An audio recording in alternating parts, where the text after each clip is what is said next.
Hi ಸ್ನೇಹಿತರೆ, welcome to target coaching centre Belagavi. ಎಲ್ಲರಿಗೂ my target YouTube ಚಾನಲ್ಗೆ ಸ್ವಾಗತವನ್ನು ಬಯಸ್ತಾ, ಈ ಒಂದು ಅವಧಿನಲ್ಲಿ ನಾವು ಅರ್ಥಶಾಸ್ತ್ರದಲ್ಲಿ ಕೆಲವೊಂದು ಬೇಸಿಕ್ ಕಾನ್ಸೆಪ್ಟ್ಗಳ ಬಗ್ಗೆ ನಾವು ಸ್ಟಡಿ ಮಾಡ್ತಾ ಹೋಗಬೇಕು. ಯಾಕಂತಂದರೆ ಅರ್ಥಶಾಸ್ತ್ರ ಅನ್ನೋದು ನಮಗೆ ತಿಳಿಬೇಕಾಗಿತ್ತು ಅಂತಂದರೆ ಈ ಮೂಲಭೂತ ಪರಿಕಲ್ಪನೆಗಳು ನಮ್ಗೆ ಮಸ್ಟ್ ಆ್ಯಂಡ್ ಶುಡ್ ನಾವು ರೀಡ್ ಮಾಡಲೇಬೇಕು. ಸೊ ಇವತ್ತಿನ ಒಂದು ಈ ಸೆಷನ್ನಲ್ಲಿ ಯಾವ್ಯಾವ ಅರ್ಥಶಾಸ್ತ್ರದ ಮೂಲಭೂತ ಪರಿಕಲ್ಪನೆಗಳದಾವ ಆ ಎಲ್ಲ ಕಲ್ಪನೆಗಳ ಬಗ್ಗೆ ಸ್ವಲ್ಪ ವಿವರವಾಗಿ ನೋಡ್ಕೊತ ಹೋಗೋಣ. ಈಗ ಅರ್ಥಶಾಸ್ತ್ರದ ಮೂಲಭೂತ ಪರಿಕಲ್ಪನೆಗಳಲ್ಲಿ ವೆರಿ ಫಸ್ಟ್ ಬರ್ತೀನಿ, ಬೇಡಿಕೆ, ಡಿಮ್ಯಾಂಡ್. ಏನು ಬೇಡಿಕೆ ಅಂದರೆ ಏನು? ಮಾರ್ಕೆಟ್ನಲ್ಲಿ ಅನೇಕ ವಸ್ತುಗಳು ಮಾರಾಟಕ್ಕಿರ್ತವೆ. ಈ ಪೆನ್ ಆಗಿರ್ಬೋದು, ಶರ್ಟ್ ಆಗಿರ್ಬೋದು, ಜೋಳ ಆಗಿರ್ಬೋದು, ಉಕ್ಕು ಆಗಿರ್ಬೋದು, ಯಾವುದೋ ಒಂದು ಮೊಬೈಲ್ನ ಬಿಡಿಭಾಗಗಳಾಗಿರ್ಬೋದು, ಕಾರ್ ಆಗಿರ್ಬೋದು, ಟ್ರಕ್ ಆಗಿರ್ಬೋದು, ಅನೇಕ ವಸ್ತುಗಳು ನಮ್ಮ ದೇಶದಾಗ ಉತ್ಪಾದನೆ ಆಗ್ತವೆ. ಇಲ್ಲಿ ಬೇಡಿಕೆ ಅರ್ಥ ಅಂದರೆ ಏನು ಅಂತಂದರೆ, ಒಂದು ವಸ್ತುವನ್ನು ಖರೀದಿಸುವ ಮನುಷ್ಯನ ಆಸೆ ಅಥವಾ ಇಚ್ಛೆಗೆ ನಾವು ಬೇಡಿಕೆ ಅಂತ ಕರಿತೀವಿ. ಒಂದು ವಸ್ತುವನ್ನು ಖರೀದಿಸುವ ಮನುಷ್ಯನ ಆಸೆ ಅಥವಾ ಇಚ್ಛೆ, ಅದಕ್ಕೆ ನಾವು ಬೇಡಿಕೆ ಅಂತ ಕರಿಬೇಕು. ಹಾಗಾದರೆ ಇಲ್ಲಿ ಒಂದು ವಸ್ತುವನ್ನು ಖರೀದಿ ಮಾಡಬೇಕು ಅಂತ ತಿಳ್ಕೊಂಡು ಅದು ಅಲ್ಲಿ ನಮಗೆ ಬೇಡಿಕೆ ಉಂಟಾಗಬೇಕಾದ್ರೆ, ಒಂದು ವಸ್ತುವನ್ನು ಖರೀದಿ ಮಾಡಬೇಕಂತ ನಮಗೆ ಅನಿಸ್ಬೇಕಾದ್ರೆ ಮುಖ್ಯವಾಗಿ ಯಾವ ಅಂಶಗಳಿರಬೇಕು ಅಂದರೆ, ಬೇಡಿಕೆ ಉಂಟಾಗಬೇಕಾದ್ರೆ ಯಾವೆಲ್ಲ ಅಂಶಗಳು ಇರಬೇಕು ಅಂತಂದರೆ, ಮುಖ್ಯವಾಗಿ ಒಂದು ವಸ್ತುವನ್ನು ಖರೀದಿಸಲು ನಮಗೆ ಅದ್ರ ಮೇಲೆ ಆಸೆ ಇರಬೇಕು. ಅಂದರೆ ಅದನ್ನು ನಾವು ಬಯಸಬೇಕು. ಸುಮ್ಮನೆ ಎಲ್ಲ ವಸ್ತುಗಳಿಗೆ ನಾವು ಡಿಮ್ಯಾಂಡ್ ಮಾಡೋಂಗಿಲ್ಲ. ನಮಗೆ ಯಾವ ವಸ್ತುಗಳನ್ನು ಕೊಂಡುಕೊಳ್ಬೇಕನ್ನುವಂಥ ಆಸೆ ಇರ್ತದೆ, ಬಯಕೆ ಇರ್ತದೆ, ಅಂಥ ವಸ್ತುಗಳನ್ನು ಕೊಂಡ್ಕೊತೀವಿ. ಅಂದರೆ ಬೇಡಿಕೆ ಅನ್ನೋದು ಉಂಟಾಗಬೇಕಾದ್ರೆ ಆ ವಸ್ತುವನ್ನು ಕೊಂಡುಕೊಳ್ಳುವ ಆಸೆ ಇರಬೇಕು.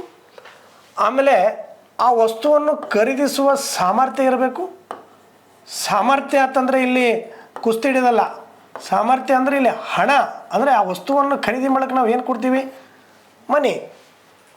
ವಸ್ತುವನ್ನು ಖರೀದಿ ಮಾಡುವ ಸಾಮರ್ಥ್ಯ ಇರಬೇಕು.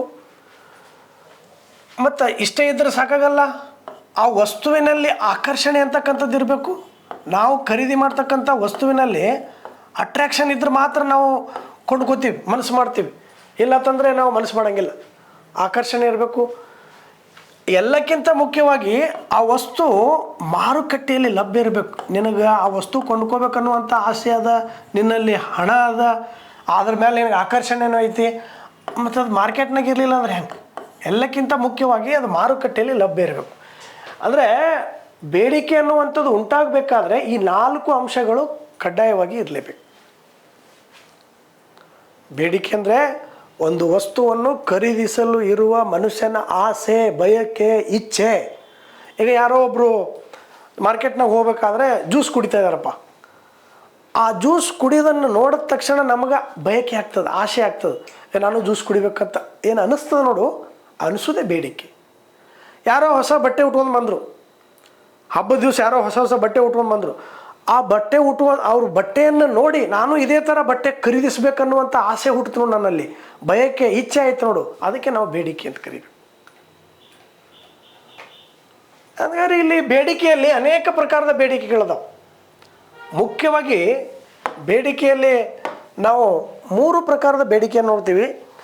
ಆ 3 ಪ್ರಕಾರದ ಬೇಡಿಕೆ ನೋಡಿ, ಪ್ರತ್ಯಕ್ಷ ಮತ್ತು ಪರೋಕ್ಷ ಬೇಡಿಕೆ.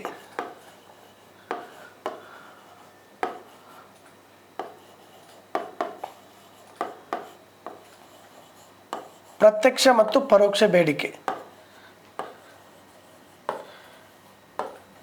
ಡೈರೆಕ್ಟ್ ಆ್ಯಂಡ್ ಇಂಡೈರೆಕ್ಟ್ ಡಿಮ್ಯಾಂಡ್ಸ್ ಅಂತೇಳಿ. ಏನು ಪ್ರತ್ಯಕ್ಷ ಮತ್ತು ಪರೋಕ್ಷ ಬೇಡಿಕೆ ಅಂತಂದರೆ, ಒಂದು ವಸ್ತುವನ್ನು ನೇರವಾಗಿ ಕೊಂಡುಕೊಂಡ್ರೆ ಅದು ನೇರ ಅಥವಾ ಪ್ರತ್ಯಕ್ಷ ಬೇಡಿಕೆ. ಆ ವಸ್ತುವನ್ನು ಕೊಂಡುಕೊಳ್ಳೋದ್ರಿಂದ ಇನ್ನೊಂದು ವಸ್ತುವಿಗೆ ಪರೋಕ್ಷವಾಗಿ ಬೇಡಿಕೆ ಉಂಟಾದರೆ ಅದು ಪರೋಕ್ಷ ಬೇಡಿಕೆ. ಫಾರ್ ಎಕ್ಸಾಂಪಲ್ ನೋಡ್ರಿ, ಇಲ್ಲಿ ಸಕ್ಕರೆ ನೇರವಾಗಿ ಕೊಂಡ್ಕೋತೀವಿ, ನೇರ ಬೇಡಿಕೆ ಸಕ್ಕರೆ. ಈ ಸಕ್ಕರೆಯನ್ನು ನಾವು ಪ್ರತ್ಯಕ್ಷವಾಗಿ ನೇರವಾಗಿ ಕೊಂಡುಕೊಳ್ಳುವುದರಿಂದ ಆ ಸಕ್ಕರೆಯನ್ನು ತಯಾರು ಮಾಡಲು ಬಳಸುವಂಥ ಕಬ್ಬಿಗೆ ಪರೋಕ್ಷವಾಗಿ ಬೇಡಿಕೆ ಉಂಟಾಗ್ತದೆ. ಕಬ್ಬು ಹೆಚ್ಚು ಹೆಚ್ಚು ಸಕ್ಕರೆಗೆ ಬೇಡಿಕೆ ಹೆಚ್ಚಾದಂತೆ ರೈತರು ಕಬ್ಬು ಜಾಸ್ತಿ ಬೆಳಿಲಿಕ್ಕೆ ಸ್ಟಾರ್ಟ್ ಮಾಡ್ತಾರೆ. ಸಕ್ಕರೆ ಒಂದು ನೇರ ಬೇಡಿಕೆ ಆದರೆ ಆ ಸಕ್ಕರೆಯನ್ನು ತಯಾರಿಸಲು ಬಳಸುವಂಥ ಕಬ್ಬು ಪರೋಕ್ಷವಾಗಿ ಬೇಡಿಕೆ ಉಂಟಾಗ್ತದಲ್ಲಿ. ಆಮೇಲೆ ಹತ್ತಿಯ ಬಟ್ಟೆ, ಹತ್ತಿಯ ಬಟ್ಟೆ, ಹತ್ತಿಯ ಬಟ್ಟೆಯನ್ನು ಅಂದರೆ ಯಾವುದೋ ಒಂದು ಹತ್ತಿಯಿಂದ ತಯಾರಿಸಿದಂಥ ಬಟ್ಟೆಯನ್ನು ನಾವು ನೇರವಾಗಿ ಖರೀದಿ ಮಾಡ್ತೀವಿ ಅಂಗಡಿಯಲ್ಲಿ. ಆ ಹತ್ತಿ ಬಟ್ಟೆಯನ್ನು ಖರೀದಿ ಮಾಡೋದರಿಂದ ಹತ್ತಿಗೆ ಫೀಲ್ಡಲ್ಲಿ ಪರೋಕ್ಷವಾಗಿ ಬೇಡಿಕೆ ಆಗ್ತದೆ. ಹೆಚ್ಚು ಹೆಚ್ಚು ಹತ್ತಿ ಬಟ್ಟೆ ಮಾರಾಟ ಆದಂತೆ ರೈತರು ಖುಷಿಯಾಗಿ ಹತ್ತಿಯನ್ನು ಜಾಸ್ತಿ ಬೆಳೀತಾರೆ. ಹತ್ತಿ ಪರೋಕ್ಷವಾಗಿ ಹತ್ತಿಗೆ ಬೇಡಿಕೆ ಉಂಟಾಗ್ತದೆ. ಆಮೇಲೆ ಮನೆ ನೇರವಾಗಿ ಕೊಂಡ್ಕೋತೀವಿ ನಾವು. ಆದರೆ ಆ ಮನೆಯನ್ನು ಖರೀದಿಸಲು ಬಳಸುವಂಥ ಸಾಮಗ್ರಿಗಳು, ಕಟ್ಟಡ ಸಾಮಗ್ರಿಗಳು ಪರೋಕ್ಷವಾಗಿ ಬೇಡಿಕೆ ಉಂಟಾಗ್ತದೆ ಅಲ್ಲಿ. ಆಟೋಮೆಟಿಕ್ ಅಂದರೆ ಯಾವ ವಸ್ತುವನ್ನು ನೇರವಾಗಿ ಕೊಂಡ್ಕೋತೀವಿ ಆ ವಸ್ತುವನ್ನು ತಯಾರು ಮಾಡಲಿಕ್ಕೆ ಬಳಸ್ತಕ್ಕಂಥ ಇನ್ನೊಂದು ವಸ್ತುವಿಗೆ ಪರೋಕ್ಷವಾಗಿ ಬೇಡಿಕೆ ಉಂಟಾಗ್ತದೆ. ಇದು ಪ್ರತ್ಯಕ್ಷ ಮತ್ತು ಪರೋಕ್ಷ ಬೇಡಿಕೆ. ಹಾಗಾದರೆ ಎರಡನೇ ಥರದ ಬೇಡಿಕೆ ಯಾವುದು? ಸಂಘಟನಾತ್ಮಕ ಬೇಡಿಕೆ.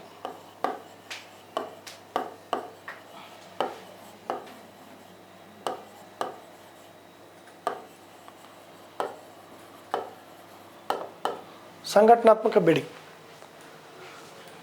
ಏನು? ಸಂಘಟನಾತ್ಮಕ ಆರ್ಗನೈಸ್ಡ್ ಡಿಮ್ಯಾಂಡ್ ಅಂದ್ರೆ ಏನು? ಒಂದು ವಸ್ತು, ಆ ವಸ್ತುವನ್ನು ನಾವು ಖರೀದಿ ಮಾಡೋದ್ರಿಂದ ಅದು ಅನೇಕ ಉಪಯೋಗಗಳಿಗೆ ಬರುವಂತಿರಬೇಕು. ಒಂದು ವಸ್ತು ಅನೇಕ ಪರ್ಯಾಯ ಉಪಯೋಗಗಳಿಗೆ ಬರುವಂತಿದ್ದರೆ ಅಂಥ ವಸ್ತುವನ್ನು ನಾವೇನು ಖರೀದಿ ಮಾಡ್ತೀವಿ ನೋಡು, ಅದಕ್ಕೆ ನಾವು ಸಂಘಟನಾತ್ಮಕ ಬೇಡಿಕೆ ಅಂತ ಕರಿತೀವಿ. ಅನೇಕ ಉಪಯೋಗಗಳಿಗೆ ಬರುವಂತಿದ್ದರೆ ಅಂದರೆ ಅವ್ಯಾವ ಅಂಥ ವಸ್ತುಗಳು? ಒಂದು ವಸ್ತು ಅನೇಕ ಉಪಯೋಗಗಳಿಗೆ ಅಂದರೆ ಫಾರ್ ಎಕ್ಸಾಂಪಲ್ ನೀರು ಅನೇಕ ಉಪಯೋಗಗಳಿಗೆ ಬರ್ತದೆ. ನಾವು ನೀರನ್ನು ಸ್ನಾನ ಮಾಡ್ಲಿಕ್ಕೆ ಬಳಸ್ತೀವಿ, ಕುಡಿಲಿಕ್ಕೆ ಬಳಸ್ತೀವಿ, ಕೃಷಿ ಮಾಡ್ಲಿಕ್ಕೆ ಬಳಸ್ತೀವಿ, ಅಡುಗೆ ಮಾಡ್ಲಿಕ್ಕೆ ಬಳಸ್ತೀವಿ, ಬೇರೆ ಬೇರೆ ಉಪಯೋಗಗಳಿಗೆ ನಾವು ನೀರನ್ನು ಬಳಸ್ತೀವಿ. ಅನೇಕ ಪರ್ಯಾಯ ಉಪಯೋಗಗಳಿಗೆ ಬರುತ್ತದೆ. ಅಂಥ ಒಂದು ವಸ್ತುವನ್ನು ಖರೀದಿ ಮಾಡೋದು ಸಂಘಟನಾತ್ಮಕ ಬೇಡಿಕೆ ಅಂತ ಕರೀತಾರೆ. ಬಿಡು, ಇದು ನೀರು ಬಿಡು. ಆಮೇಲೆ ಈಗ ನೋಡು, ಮೊಬೈಲ್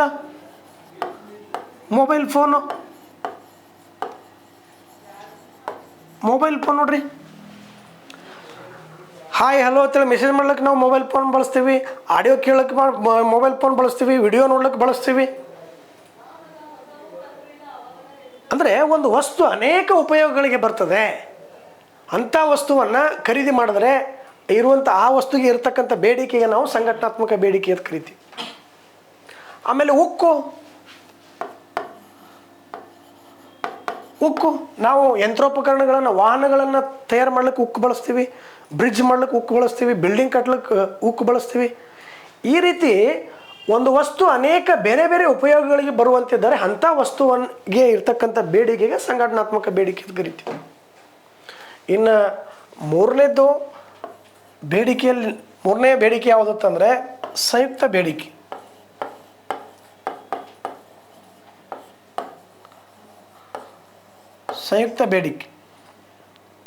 ಏನು ಸಂಯುಕ್ತ ಬೇಡಿಕೆ ಅಂದ್ರೆ ಮನುಷ್ಯನ ಒಂದು ಬಯಕೆಯನ್ನು ಈಡೇರಿಸಲಿಕ್ಕೆ ಒಂದಕ್ಕಿಂತ ಹೆಚ್ಚು ವಸ್ತುಗಳು ಏಕಕಾಲಕ್ಕೆ ಬೇಕಾಗ್ತವೆ. ನಮ್ಮ ಆಸೆಗಳನ್ನು ಈಡೇರಿಸಲಿಕ್ಕೆ, ನಮ್ಮ ಬಯಕೆಗಳನ್ನು ಈಡೇರಿಸಲಿಕ್ಕೆ ಒಂದಕ್ಕಿಂತ ಹೆಚ್ಚು ವಸ್ತುಗಳು ಒಟ್ಟಿಗೆ ಬೇಕಾಗ್ತವೆ. ಆ ಒಟ್ಟಿಗೆ ಬೇಕಾಗ್ತಕ್ಕಂಥ ಒಂದಕ್ಕಿಂತ ಹೆಚ್ಚಿನ ವಸ್ತುಗಳಿಗಿರುವ ಬೇಡಿಕೆಗೆ ಸಂಯುಕ್ತ ಬೇಡಿಕೆ ಅಂತ ಕರಿತೀವಿ. ಈಗ ನೋಡ್ರಿ, ಈಗ ನಮ್ಮ ಬಯಕೆಗಳು ಬಹಳ ಅದಾವೆ. ಆ ಬಯಕೆಗಳನ್ನು ಈಡೇರಿಸಿಕೊಳ್ಳೋಕೆ ನಮಗೆ ಏಕಕಾಲಕ್ಕೆ ಹಲವು ವಸ್ತುಗಳು ಬೇಕು, ಒಂದಕ್ಕಿಂತ ಹೆಚ್ಚು ವಸ್ತುಗಳು ಬೇಕು. ಫಾರ್ ಎಕ್ಸಾಂಪಲ್ ನೋಡ್ರಿ, ಇದು ಪೆನ್ ಬೇಕು. ಬರೀ ಪೆನ್ ಇದ್ರೆ ನಡೆಯಂಗಿಲ್ಲ, ಇಂಕ್ ಬೇಕು ಒಳಗೆ, ಪೆನ್ನು ಇಂಕು. ಈಗ ಕಾರ್ ಐತಿ, ಕಾರ್ ತೊಗೊಂಡೇನು ಏನು ಮಾಡ್ತೀರಿ? ಕಾರ್ ತೊಗೊಂಡು ಬರೀ ಒಂದೇ ಕಾರ್ ತೊಗೊಂಡು ಏನು ಮಾಡ್ತೀರಿ? ಬರೀ ಒಣ ಕಾರ್ ತೊಗೊಂಡು ಏನು ಮಾಡ್ತೀರಿ? ಅದ್ರಾಗ ನೀರು ಹಾಕ್ತೀರಾ? ಪೆಟ್ರೋಲ್ ಬೇಕು, ಡೀಸೆಲ್ ಬೇಕು. ನೋಡ್ರಿ, ಒಟ್ಟೊಟ್ಟಿಗೆ ಬೇಕಿಲ್ಲವು ಪೆಟ್ರೋಲ್, ಕಾರು, ಪೆಟ್ರೋಲು. ಈಗ ಮೊಬೈಲ್ ಫೋನ್ ಐತಿ, ಮೊಬೈಲ್ ಒಂದೇ ಇದ್ರೆ ಸಾಕ, ಅದನ್ನು ಒಳಗೆ ಬ್ಯಾಟ್ರಿ ಬೇಡ, ಮೊಬೈಲ್ ಜೊತೆಗೆ ಚಾರ್ಜ್ ಮಾಡ್ಲಿಕ್ಕೆ ಚಾರ್ಜರ್ ಬೇಡ. ನೋಡ್ರಿ ಹೆಂಗದ ಸಂಯುಕ್ತ ಬೇಡಿಕೆ ಇದು. ಮೊಬೈಲ್ ಚಾರ್ಜರ್ ಈ ರೀತಿ ನಮ್ಮ ಬಯಕೆಗಳನ್ನು ಈಡೇರಿಸಿಕೊಳ್ಳೋಕ್ಕೆ ಏಕಕಾಲಕ್ಕೆ ಒಂದಕ್ಕಿಂತ ಹೆಚ್ಚು ವಸ್ತುಗಳು ಒಟ್ಟಿಗೆ ಬೇಕಾಗ್ತವೆ. ಇಂಥ ವಸ್ತುಗಳಿಗಿರ್ತಕ್ಕಂಥ ಬೇಡಿಕೆಗೆ ಸಂಯುಕ್ತ ಬೇಡಿಕೆ ಅಂತ ಕರೀತಾರೆ. ಈ ರೀತಿ ಬೇಡಿಕೆಯಲ್ಲಿ ಪ್ರತ್ಯಕ್ಷ ಮತ್ತು ಪರೋಕ್ಷ ಬೇಡಿಕೆ, ಸಂಘಟನಾತ್ಮಕ ಬೇಡಿಕೆ, ಸಂಯುಕ್ತ ಬೇಡಿಕೆ, 3 ಪ್ರಕಾರದ ಬೇಡಿಕೆ ಇದಾವೆ. ಹಂಗಾರೆ ಬೇಡಿಕೆ ಬಗ್ಗೆ ಮತ್ತೇನು ತಿಳ್ಕೊಬೇಕು ಸರ್? ಇಲ್ಲಿ ನೋಡು, ಬೇಡಿಕೆ ರೇಖೆ, ಬೇಡಿಕೆ ನಿಯಮ, ಬೇಡಿಕೆ ಲಾ ಆಫ್ ಡಿಮ್ಯಾಂಡ್ ಏನು ಹೇಳ್ತದ? ಬೇಡಿಕೆ ನಿಯಮ ಲಾ ಆಫ್ ಡಿಮ್ಯಾಂಡ್ ಏನು ಹೇಳ್ತಂದ್ರೆ, ಮಾರುಕಟ್ಟೆಯಲ್ಲಿ ಇತರ ಅಂಶಗಳು ಸ್ಥಿರವಾಗಿದ್ದಾಗ ಒಂದು ವಸ್ತುವಿನ ಬೆಲೆ ಹೆಚ್ಚಾದಂತೆ ಅದರ ಬೇಡಿಕೆ ಕಡಿಮೆ ಆಗುತ್ತದೆ. ಅದೇ ವಸ್ತುವಿನ ಬೆಲೆ ಕಡಿಮೆ ಆದಂತೆ ಅದರ ಬೇಡಿಕೆ ಹೆಚ್ಚಾಗುತ್ತದೆ. ಇಲ್ಲಿ ಸ್ವಲ್ಪ ನೋಡ್ರಿ, ಇತರ ಅಂಶಗಳು ಸ್ಥಿರವಾಗಿದ್ದು ಅಂದರೆ, ಇತರ ಅಂಶಗಳಂದ್ರೆ ಏನು? ಇತರ ಅಂಶಗಳು ಸ್ಥಿರವಾಗಿದ್ದು, ಇತರ ಅಂಶಗಳು ಅಂದ್ರೆ ಏನು ಅಂತಂದರೆ, ಆ ವಸ್ತುವನ್ನು ಕೊಂಡುಕೊಳ್ಳುವ ವ್ಯಕ್ತಿ ಮಗುವಾಗಿರಬಾರ್ದು. ಆ ಮಗುವಿಗೆ ಬೆಲೆಗಳ ಪರಿಕಲ್ಪನೆ ಇರುವುದಿಲ್ಲ, ಲಾ ಆಫ್ ಡಿಮ್ಯಾಂಡ್ ಬಗ್ಗೆ ಗೊತ್ತಿರೋಂಗಿಲ್ಲ. ಆಮೇಲೆ ಆ ವಸ್ತುವನ್ನು ಖರೀದಿ ಮಾಡುವಂಥ ವ್ಯಕ್ತಿ ಹುಚ್ಚಾಗಿರಬಾರ್ದು. ಮಾನಸಿಕ ಅಸ್ವಸ್ಥನಾಗಿದ್ದರೆ ಅವನಿಗೆ ಬೆಲೆಗಳ ಬಗ್ಗೆ ಮಾಹಿತಿ ಇರೋಂಗಿಲ್ಲ, ತಿಳುವಳಿಕೆ ಇರೋಂಗಿಲ್ಲ. ಆಮೇಲೆ ಬದಲಿ ವಸ್ತುಗಳ ಬೆಲೆಗಳು ಸ್ಥಿರ ಇರಬೇಕು. ಬದಲಿ ವಸ್ತುಗಳಂದ್ರೆ ಯಾವುವು? ಚಹಾ, ಕಾಫಿ, ಸಕ್ಕರೆ, ಬೆಲ್ಲ, ಈ ಥರ. ಈಗ ಬದಲಿ ವಸ್ತುಗಳ ಬೆಲೆಗಳು ಸ್ಥಿರವಾಗಿರಬೇಕು ಅಂತಂದರೆ, ಚಹಾ 10 ರೂಪಾಯಿಗೆ ಐತೆ ಅಂದರೆ ಕಾಫಿನೂ 10 ರೂಪಾಯಿಗೆ ಸಿಗಬೇಕು. ಇಲ್ಲ ಚಹಾ 10 ರೂಪಾಯಿ ಐತಿ, ಕಾಫಿ 5 ರೂಪಾಯಿ ಅಂದರೆ ಎಲ್ಲರೂ ಚಹಾ ಬಿಟ್ಟು ಕಾಫಿ ಕಡೆ ಹೋಗ್ತಾರೆ. ಅಲ್ಲಿ ಬೇಡಿಕೆ ನಿಯಮ ಅಪ್ಲೈ ಆಗಲ್ಲ. ಅಂದರೆ ಬೇಡಿಕೆ ನಿಯಮ ಅಂದರೆ ಏನು ಅಂತಂದರೆ, ಈ ಥರ ಏನು ಹೇಳೋದಲ್ಲ, ಇಳುವರಿಗೆ ಹೇಳೋದಲ್ಲ, ಇತರ ಅಂಶಗಳು ಸ್ಥಿರವಾಗಿರಬೇಕು. ಆ ಮಗುವಾಗಿರಬಾರ್ದು, ಹುಚ್ಚಾಗಿರಬಾರ್ದು, ಬದಲಿ ವಸ್ತುಗಳ ಬೆಲೆಗಳು ಒಂದೇ ರೀತಿ ಇರಬೇಕು. ಆ ಇತರ ಅಂಶಗಳು ಸ್ಥಿರವಾಗಿದ್ದು ಒಂದು ವಸ್ತುವಿನ ಬೆಲೆ ಮಾರುಕಟ್ಟೆಯಲ್ಲಿ ಬೆಲೆಗಳು ಹೆಚ್ಚಾದಂತೆ ಬೇಡಿಕೆ, ಆ ವಸ್ತುವಿನ ಬೇಡಿಕೆ ಕಡಿಮೆ ಆಗುತ್ತದೆ. ಅದೇ ಮಾರುಕಟ್ಟೆಯಲ್ಲಿ ವಸ್ತುವಿನ ಬೆಲೆಗಳು ಕಡಿಮೆ ಆದಂತೆ ಬೇಡಿಕೆ ಹೆಚ್ಚಾಗುತ್ತದೆ. ಕಾಮನ್. ನೀವು ಮಾರ್ಕೆಟ್ನಾಗ ರೇಟ್ ಜಾಸ್ತಿ ಇದ್ದಾಗ ಜಾಸ್ತಿ ಕೊಂಡ್ಕೋತಿರೋ, ಅಥವಾ ಇನ್ನು ರೇಟ್ ಕಡಿಮೆ ಇದ್ದಾಗ ಜಾಸ್ತಿ ಕೊಂಡ್ಕೋತಿರೋ? ಯಾವಾಗಲೂ ಮಾರುಕಟ್ಟೆಯಲ್ಲಿ ಬೆಲೆಗಳು ಹೆಚ್ಚಿದ್ದಾಗ ಬೇಡಿಕೆ ಕಡಿಮೆ ಇರ್ತದೆ. ಅದೇ ಬೆಲೆಗಳು ಕಡಿಮೆ ಇದ್ದಾಗ ಬೇಡಿಕೆ ಹೆಚ್ಚಿರ್ತದೆ. ಇದು ಸತ್ಯ ಸಂಗತಿ. ಅದು ಕೆಲವು ಸಂದರ್ಭದಲ್ಲಿ ಹಂಗಾಗಲ್ಲ, ನಾನು ಹೇಳ್ತೀನಿ. ಇಲ್ಲಿ ಸಾಮಾನ್ಯವಾಗಿ ಯಾವಾಗ, ಇಲ್ಲಿ ನೋಡ್ರಿ, ಇಲ್ಲೊಂದು ಚಾರ್ಟ್ ಐತೆ ನೋಡ್ರಿ, ನಿಮಗೆ ಅಗ್ದಿ ಈಸಿಯಾಗಿ ತಿಳಿತದೆ. ಇದು ಬೆಲೆ ಸೂಚಿಸ್ತದೆ, ಇದು ಬೇಡಿಕೆಯನ್ನು ಸೂಚಿಸ್ತದೆ. ಇಲ್ಲಿ ವಸ್ತುವಿನ ಬೆಲೆ ಒಂದರಷ್ಟಿದ್ದಾಗ ಬೇಡಿಕೆ 5ರಷ್ಟು. ನೋಡಿ, ಇಲ್ಲಿ ಬೆಲೆ ಕಡಿಮೆ ಅದ, ಒಂದರಷ್ಟು ಬೆಲೆ ಇದ್ದಾಗ 5ರಷ್ಟು ಬೇಡಿಕೆಗೆ ಅದ. ಅಂದರೆ ಬೆಲೆ ಕಡಿಮೆ ಇದ್ದಾಗ ಬೇಡಿಕೆ ಜಾಸ್ತಿ ಇರ್ತದೆ ಹೇಳ್ತೀನಿ ನಾನು. ಅದೇ ಬೆಲೆ 1ರಿಂದ 2ಕ್ಕೆ ಹೆಚ್ಚಾದಾಗ ಬೇಡಿಕೆ 5ರಿಂದ 4ಕ್ಕೆ. ನೋಡ್ರಿ, 1ರಷ್ಟು ಬೆಲೆ ಇದ್ದಾಗ 5ರಷ್ಟು ಬೇಡಿಕೆ, ಬೆಲೆ ಕಡಿಮೆ ಇದ್ದಾಗ ಬೇಡಿಕೆ ಹೆಚ್ಚು. ಅದೇ ಬೆಲೆ 1ರಿಂದ 2ಕ್ಕೆ ಹೆಚ್ಚಾಗ್ಯದ, ಆಗ ಬೇಡಿಕೆ 4ರಿಂದ 5ಕ್ಕೆ. ನೋಡಿ, ಅದೇ ಬೆಲೆ 3ಕ್ಕೆ ಹೆಚ್ಚಾದಾಗ ನಾವು 3ರಷ್ಟು ವಸ್ತುವನ್ನು ಮಾತ್ರ ಕೊಂಡ್ಕೊಂಡಿವಿ. ಅದೇ ಬೆಲೆಗಳು ಮತ್ತಷ್ಟು 4ಕ್ಕೆ ಹೆಚ್ಚಾದಾಗ 2 ವಸ್ತುಗಳನ್ನು ಮಾತ್ರ ಕೊಂಡ್ಕೊಂಡಿವಿ. ಅದೇ ಬೆಲೆ 5ರಷ್ಟು ಹೆಚ್ಚಾದಾಗ ನಾವು 1 ವಸ್ತುವನ್ನು ಮಾತ್ರ ಖರೀದಿ ಮಾಡಿದ್ವಿ, 1ರಷ್ಟು ವಸ್ತುವನ್ನು ಖರೀದಿ ಮಾಡಿದ್ವಿ.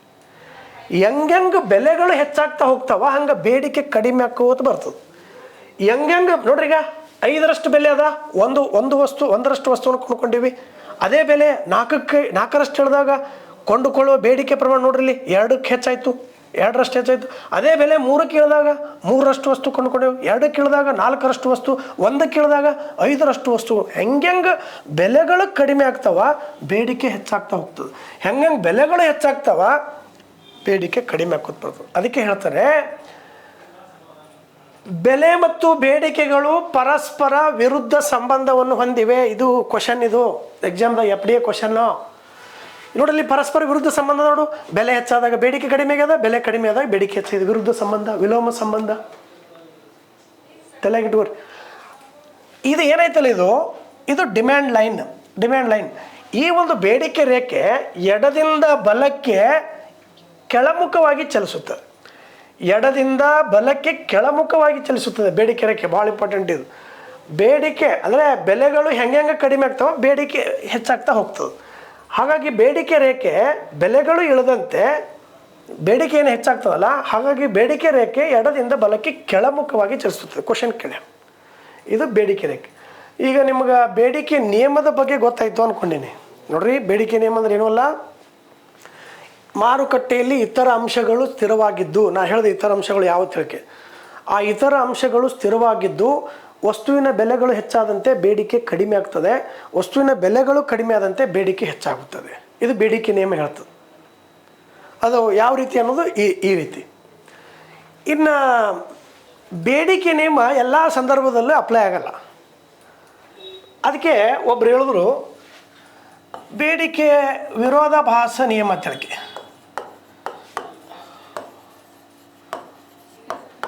ಬೇಡಿಕೆಯ ವಿರೋಧಾಭಾಸ ನಿಯಮ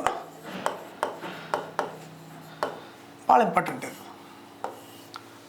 ಅಂದರೆ ಬೇಡಿಕೆ ನಿಯಮ ಕೆಲವೊಂದು ಸಂದರ್ಭದಲ್ಲಿ ಅಪ್ಲೈ ಆಗಲ್ಲ. ಹಾಗಾಗಿ ಆ ಬೇಡಿಕೆ ನಿಯಮಕ್ಕೆ ವಿರುದ್ಧವಾದಂಥ ಕೆಲವೊಂದು ನಿಯಮವನ್ನು ಕೊಡ್ತಾರೆ. ಈ ನಿಯಮವನ್ನು ಕೊಟ್ಟವರು ರಾಬರ್ಟ್ ಗಿಪ್ಪನ್ ಅಂತೇಳಿ. ರಾಬರ್ಟ್ ಗಿಪ್ಪನ್ ಅನ್ನುವಂಥ ಒಬ್ಬ ಅರ್ಥಶಾಸ್ತ್ರಜ್ಞ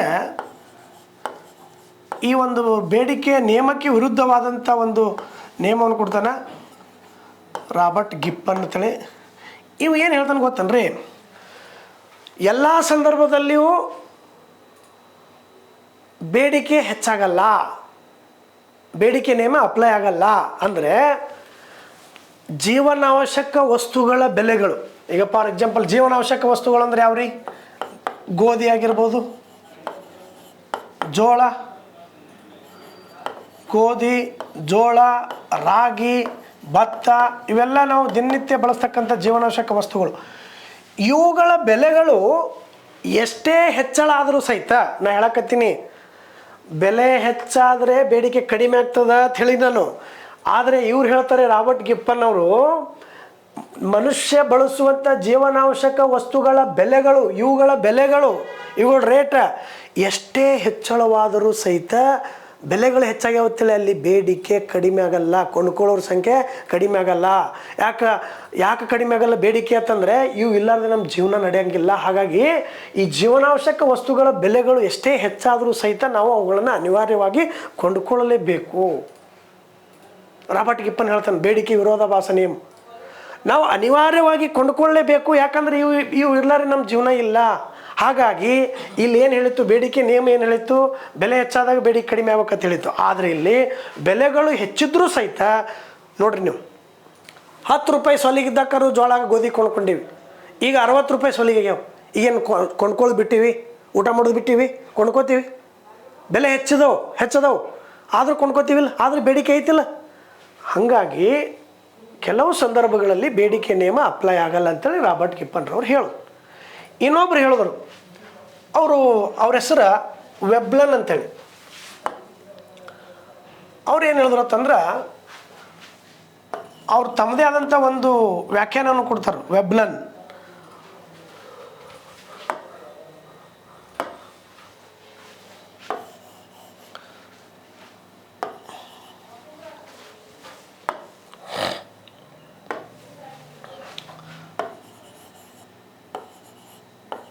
ಅನ್ನುವಂಥ ಒಬ್ಬ ಅರ್ಥಶಾಸ್ತ್ರಜ್ಞ ಹೇಳ್ತಾರೆ.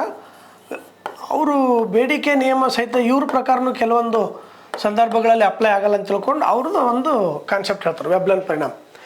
ಏನು ಹೇಳ್ತಾನೆ ಗೊತ್ತೇನ್ರಿ ಇವರು, ನೋಡ್ರಿ ಚಿನ್ನಾಭರಣ ಅದಾವೆ ಮಾರ್ಕೆಟಲ್ಲಿ, ವಜ್ರಾಭರಣಗಳದಾವೆ, ಅನೇಕ ಬೆಳ್ಳಿ ಆಭರಣಗಳದಾವೆ, ಮುತ್ತು ರತ್ನಗಳದಾವೆ.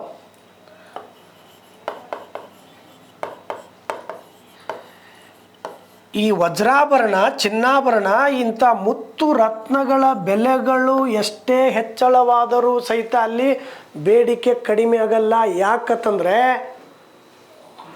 ಕೆಲವೊಂದಿಷ್ಟು ತಿಂಡಿ ಜನ ಅದ ರೀ ಸಮಾಜದಾಗ. ಈ ಚಿನ್ನಾಭರಣ, ವಜ್ರಾಭರಣ, ಮುತ್ತು ರತ್ನಗಳ ಬೆಲೆಗಳು ಎಷ್ಟೇ ಹೆಚ್ಚಳಾದರೂ ಪ್ರತಿಷ್ಠೆಗೋಸ್ಕರವಾಗಿ ಕೊಂಡ್ಕೊಳ್ಳುವಂಥ ಜನ ಐತಿ. ಹಾಗಾಗಿ ವೆಬ್ಲನ್ರವ್ರ ಪ್ರಕಾರ ಸಮಾಜದಲ್ಲಿ ಪ್ರತಿಷ್ಠೆಗೋಸ್ಕರ ಈ ವಸ್ತುಗಳನ್ನು ಬಳಕೆ ಮಾಡೋದ್ರಿಂದ ಇವುಗಳ ಬೆಲೆಗಳು ಎಷ್ಟೇ ಹೆಚ್ಚಳ ಆದರೂ ಸಹಿತ ಇವುಗಳ ಬೇಡಿಕೆ ಕಡಿಮೆ ಆಗಲ್ಲ, ಬೇಡಿಕೆ ಇನ್ನಷ್ಟು ಹೆಚ್ಚಾಗಿರ್ತದ. ಆದರೆ ಬೇಡಿಕೆ ನಿಯಮ ಏನು ಹೇಳ್ತದ? ಬೆಲೆ ಹೆಚ್ಚಾದಾಗ ಬೇಡಿಕೆ ಕಡಿಮೆ ಆಗಬೇಕು, ಬೆಲೆ ಕಡಿಮೆ ಆದಾಗ ಬೇಡಿಕೆ ಹೆಚ್ಚಾಗಬೇಕಂತ ಹೇಳ್ತದ. ಆದರೆ ಇವ್ರು ಹೇಳ್ತಾರೆ ಪ್ರತಿಷ್ಠೆಗೋಸ್ಕರವಾಗಿ ಜನರು ಈ ವಸ್ತುಗಳನ್ನು ಖರೀದಿ ಮಾಡೋದ್ರಿಂದ ಅವುಗಳ ಬೆಲೆಗಳಲ್ಲಿ ನೋಡ್ರಿ, ಈಗ 30,000 ರೂಪಾಯಿಗೆ ಒಂದು ತೊಲಿ ಬಂಗಾರ ಇತ್ತು, ಈಗ 80,000 ರೂಪಾಯಿ ಆಗ್ಯದ.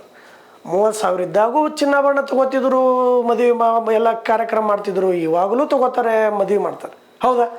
ಎಷ್ಟೇ ಇವುಗಳ ಬೆಲೆಗಳು ಹೆಚ್ಚಾದರೂ ಸಹಿತ ಪ್ರತಿಷ್ಠೆಗೋಸ್ಕರ ಸಮಾಜದಲ್ಲಿ ಇವುಗಳನ್ನು ಕೊಂಡ್ಕೊಳ್ಳೋದ್ರಿಂದ ಜನರು ಇಂಥ ಸಂದರ್ಭದಲ್ಲಿ ಸಹಿತ ಬೇಡಿಕೆ ನಿಯಮ ಅಪ್ಲೈ ಆಗಲ್ಲ ಅಂಥೇಳಿ ವೆಬ್ಲನ್ರವರು ಹೇಳ್ತಾರೆ. ಆಯ್ತು ರೀ. ಸೊ ಇಷ್ಟು ನಾವು ಬೇಡಿಕೆ ಅಂದ್ರೇನು, ಬೇಡಿಕೆ ಪ್ರಕಾರಗಳು, ಆಮೇಲೆ ಬೇಡಿಕೆ ನಿಯಮ ಏನು ಹೇಳ್ತದೆ, ಬೇಡಿಕೆ ರೇಖೆ, ಬೆಲೆ ಮತ್ತು ಬೇಡಿಕೆ ಯಾವ ರೀತಿ ಸಂಬಂಧ ಐತಿ, ಬಟ್ ಬೇಡಿಕೆ ನಿಯಮಕ್ಕೆ ಅಪ್ಲೈ ಆಗದೆ ಇರತಕ್ಕಂಥ ಸನ್ನಿವೇಶಗಳು ಯಾವುವು, ಇಷ್ಟು ಬೇಡಿಕೆ ಬಗ್ಗೆ ಕಾನ್ಸೆಪ್ಟ್ ಐತಿ.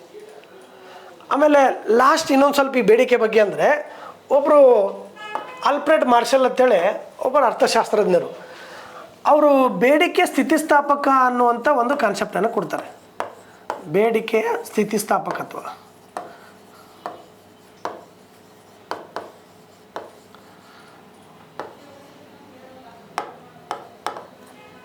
ಸ್ಥಿತಿಸ್ಥಾಪಕತ್ವ ಅಂದರೆ ಬದಲಾವಣೆ ಅಂದಂಗೆ.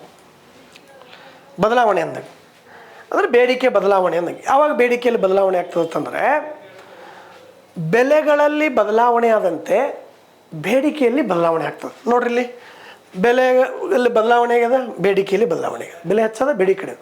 ಮತ್ತು ಬೆಲೆಗಳಲ್ಲಿ ಬದಲಾವಣೆ, ಬೇಡಿಕೆಯಲ್ಲಿ ಬದಲಾವಣೆ. ಬೆಲೆ ಕಡಿಮೆ ಆಗ್ಯದ, ಬೇಡಿಕೆ ಹೆಚ್ಚಾಗ್ಯದ. ಬೆಲೆಗಳಲ್ಲಿ ಶೇಕಡಾವಾರು ಬದಲಾವಣೆ ಆದಂತೆ ಬೇಡಿಕೆಯಲ್ಲಿಯೂ ಶೇಕಡಾವಾರು ಬದಲಾವಣೆ ಆಗುತ್ತದೆ. ಇದನ್ನೇ ನಾವು ಬೇಡಿಕೆ ಬದಲಾವಣೆ ಅಥವಾ ಬೇಡಿಕೆ ಸ್ಥಿತಿಸ್ಥಾಪಕತ್ವ ಅಂತ ಕರೀತೀವಿ. ಈ ಬೇಡಿಕೆ ಸ್ಥಿತಿಸ್ಥಾಪಕತ್ವ ಪರಿಕಲ್ಪನೆಯನ್ನು ಜಗತ್ತಿಗೆ ಕೊಟ್ಟವ್ರು ಯಾರು ಅಂತಂದರೆ ಆಲ್ಫ್ರೆಡ್ ಮಾರ್ಷಲ್.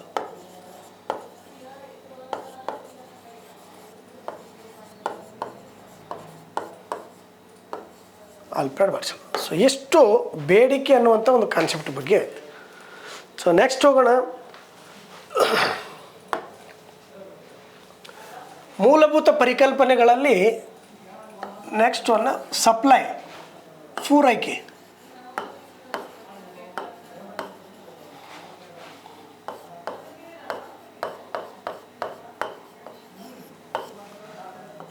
ಬೇಡಿಕೆ ಆಯಿತು, ಈಗ ಪೂರೈಕೆ. ಪೂರೈಕೆ ಅಂದರೆ ಏನು?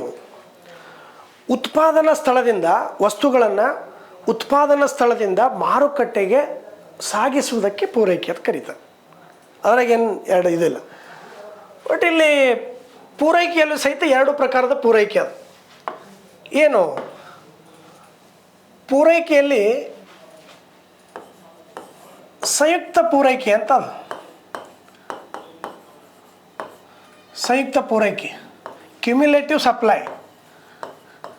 ಸಂಯುಕ್ತ ಪೂರೈಕೆ ಏನು ಸರ್? ಸಂಯುಕ್ತ ಪೂರೈಕೆ ಅಂದ್ರೆ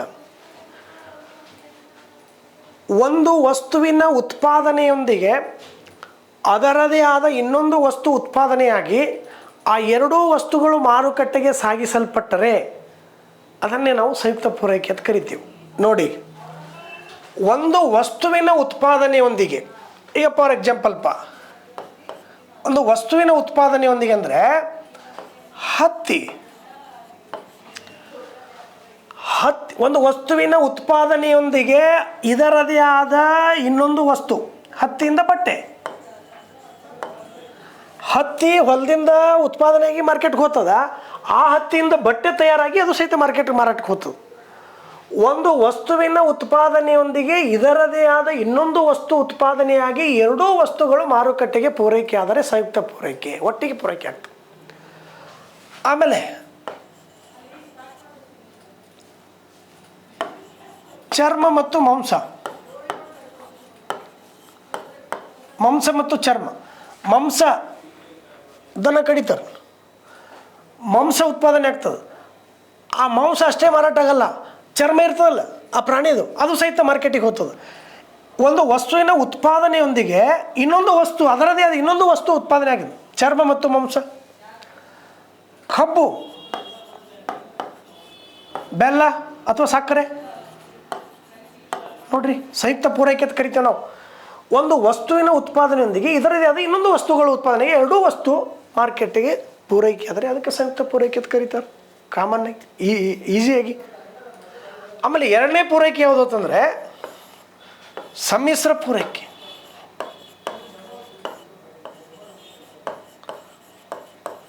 ಮಿಕ್ಸ್ಡ್ ಸಪ್ಲೈ, ಸಮ್ಮಿಶ್ರ ಪೂರೈಕೆ. ಹಲವು ವಸ್ತುಗಳು ಒಂದು ನಿರ್ದಿಷ್ಟ ಬೆಲೆಗೆ ಮಾರುಕಟ್ಟೆಗೆ ಸಾಗಿಸೋದು, ಮಾರಾಟ ಮಾಡೋದು. ಹಲವು ವಸ್ತುಗಳು ಒಟ್ಟಿಗೆ, ಹಲವು ವಸ್ತುಗಳು ಒಂದು ನಿರ್ದಿಷ್ಟ ಬೆಲೆಗೆ ಮಾರಾಟ ಆಗೋದು ಸಮ್ಮಿಶ್ರ ಪೂರೈಕೆ. ಹೆಂಗೆ ಸರ್ ಹಲವು ವಸ್ತುಗಳು ಅಂತಂದ್ರೆ, ಈಗ ಹಣ್ಣುಗಳ ಬುಟ್ಟಿ, ಹಣ್ಣಿನ ಬುಟ್ಟಿ ಮಾರ್ಕೆಟ್ ಒಳಗೆ, ಅವರಲ್ಲಿ ಆ ಬುಟ್ಟಿ ಒಳಗೆ ಆ್ಯಪಲ್ ಇರ್ತದೆ, ಆರೆಂಜ್ ಇರ್ತದೆ, ಬೇರೆ ಬೇರೆ ಹಣ್ಣುಗಳಿರ್ತಾವೆ. ಆದ್ರೆ ಆ ಬೇರೆ ಎಲ್ಲ ಹಣ್ಣುಗಳಿಗೆ ಸಪ್ರೇಟ್ ಆದ ರೇಟ್ ತೊಗೊಳಲ್ಲ ಅವರು. ಆ ಹಣ್ಣುಗಳ ಬುಟ್ಟಿಗೆ ಅಂತೇಳಿ ಒಂದು ನಿರ್ದಿಷ್ಟ ಬೆಲೆ ಮಾಡಿರ್ತಾರೆ, 300-350 ರೂಪಾಯಿ ಅಂತೇಳಿ. ಅಂದರೆ ಒಂದು ನಿರ್ದಿಷ್ಟ ಬೆಲೆಗೆ ಹಲವು ವಸ್ತುಗಳನ್ನು ಒಟ್ಟಿಗೆ ಸಾಗಿಸೋದು, ಅದಕ್ಕೆ ಹಣ್ಣುಗಳ ಬುಟ್ಟಿ ಅಂತ ಕರೀತಾರೆ.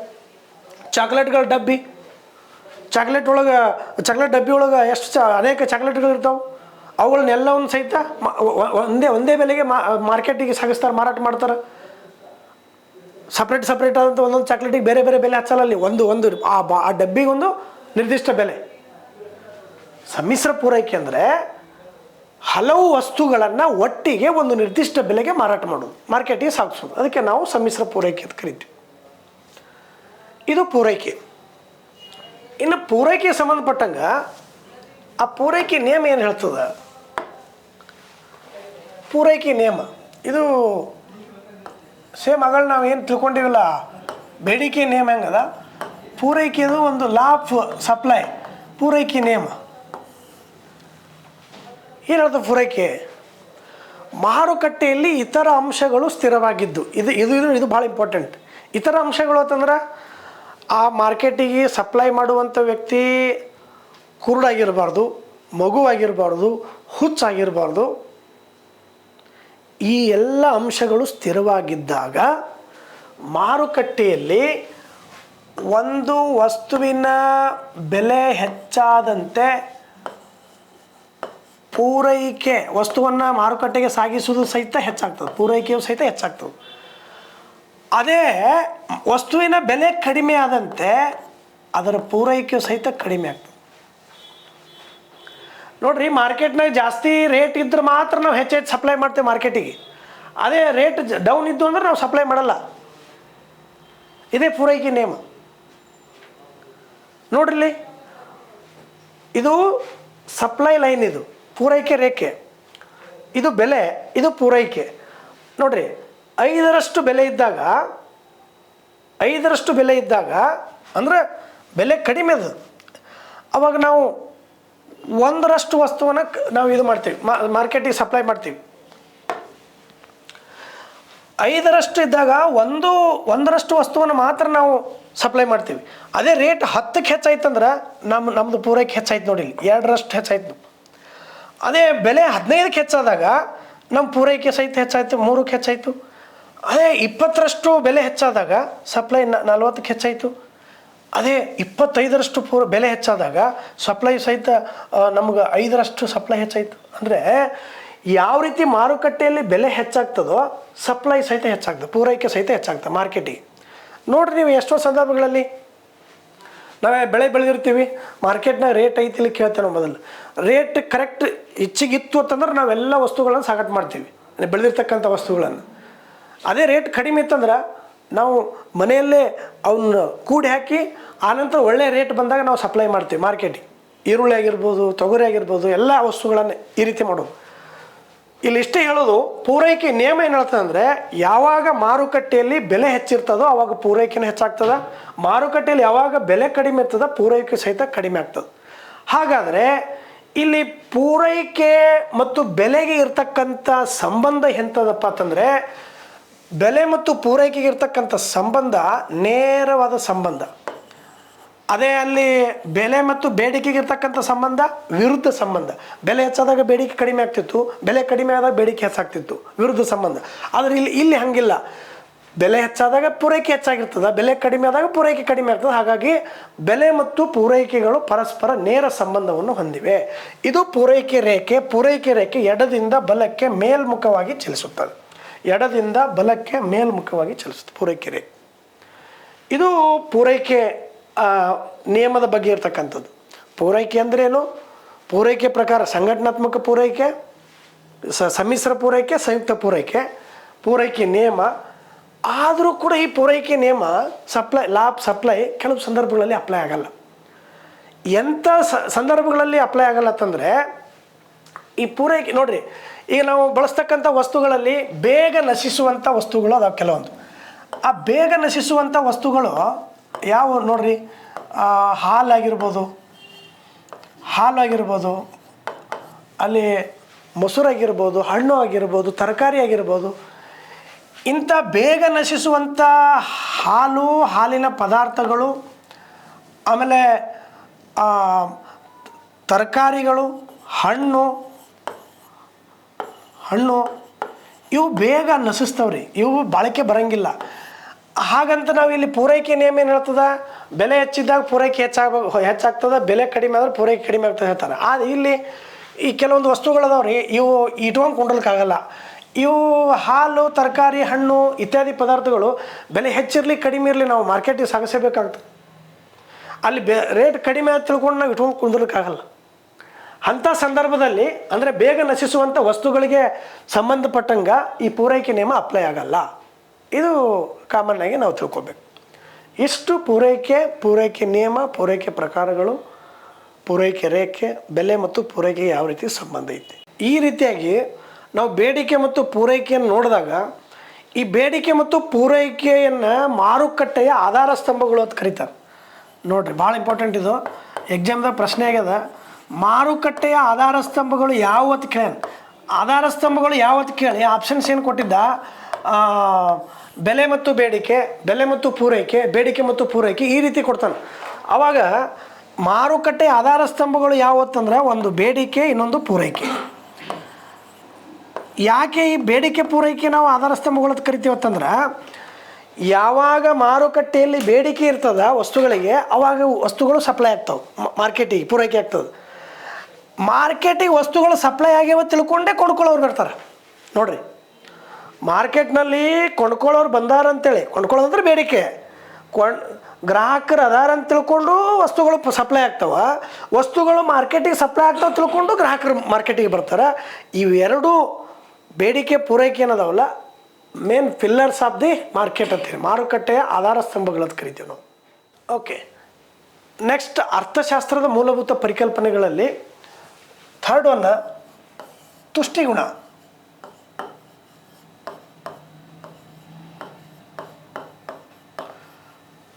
ಯುಟಿಲಿಟಿ ಅಂತ ಕರಿತೀವಿ ನಾವು ಇದಕ್ಕೆ.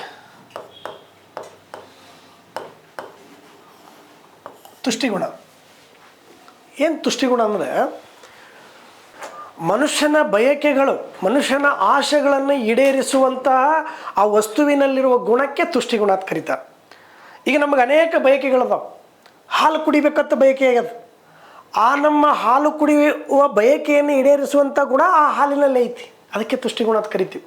ಸಿನಿಮಾ ನೋಡಬೇಕನ್ನುವಂಥ ಆಸೆ ಅದು, ಆ ನಮ್ಮ ಸಿನಿಮಾ ನೋಡುವಂಥ ಬಯಕೆಯನ್ನು, ಆಸೆಯನ್ನು ಈಡೇರಿಸುವಂಥ ಗುಣ ಆ ಸಿನಿಮಾದೊಳಗೆ ಐತಿ, ಅದಕ್ಕೆ ನಾವು ತುಷ್ಟಿಗುಣ ಅಂತ ಕರಿತೀವಿ. ಅಂದರೆ ಮನುಷ್ಯನಿಗೆ ಇರುವಂಥ ಬಯಕೆಗಳನ್ನು ಈಡೇರಿಸುವ ಆ ವಸ್ತುವಿನಲ್ಲಿರುವ ಗುಣಕ್ಕೆ ತುಷ್ಟಿಗುಣ ಅಂತ ಕರಿತೀವಿ.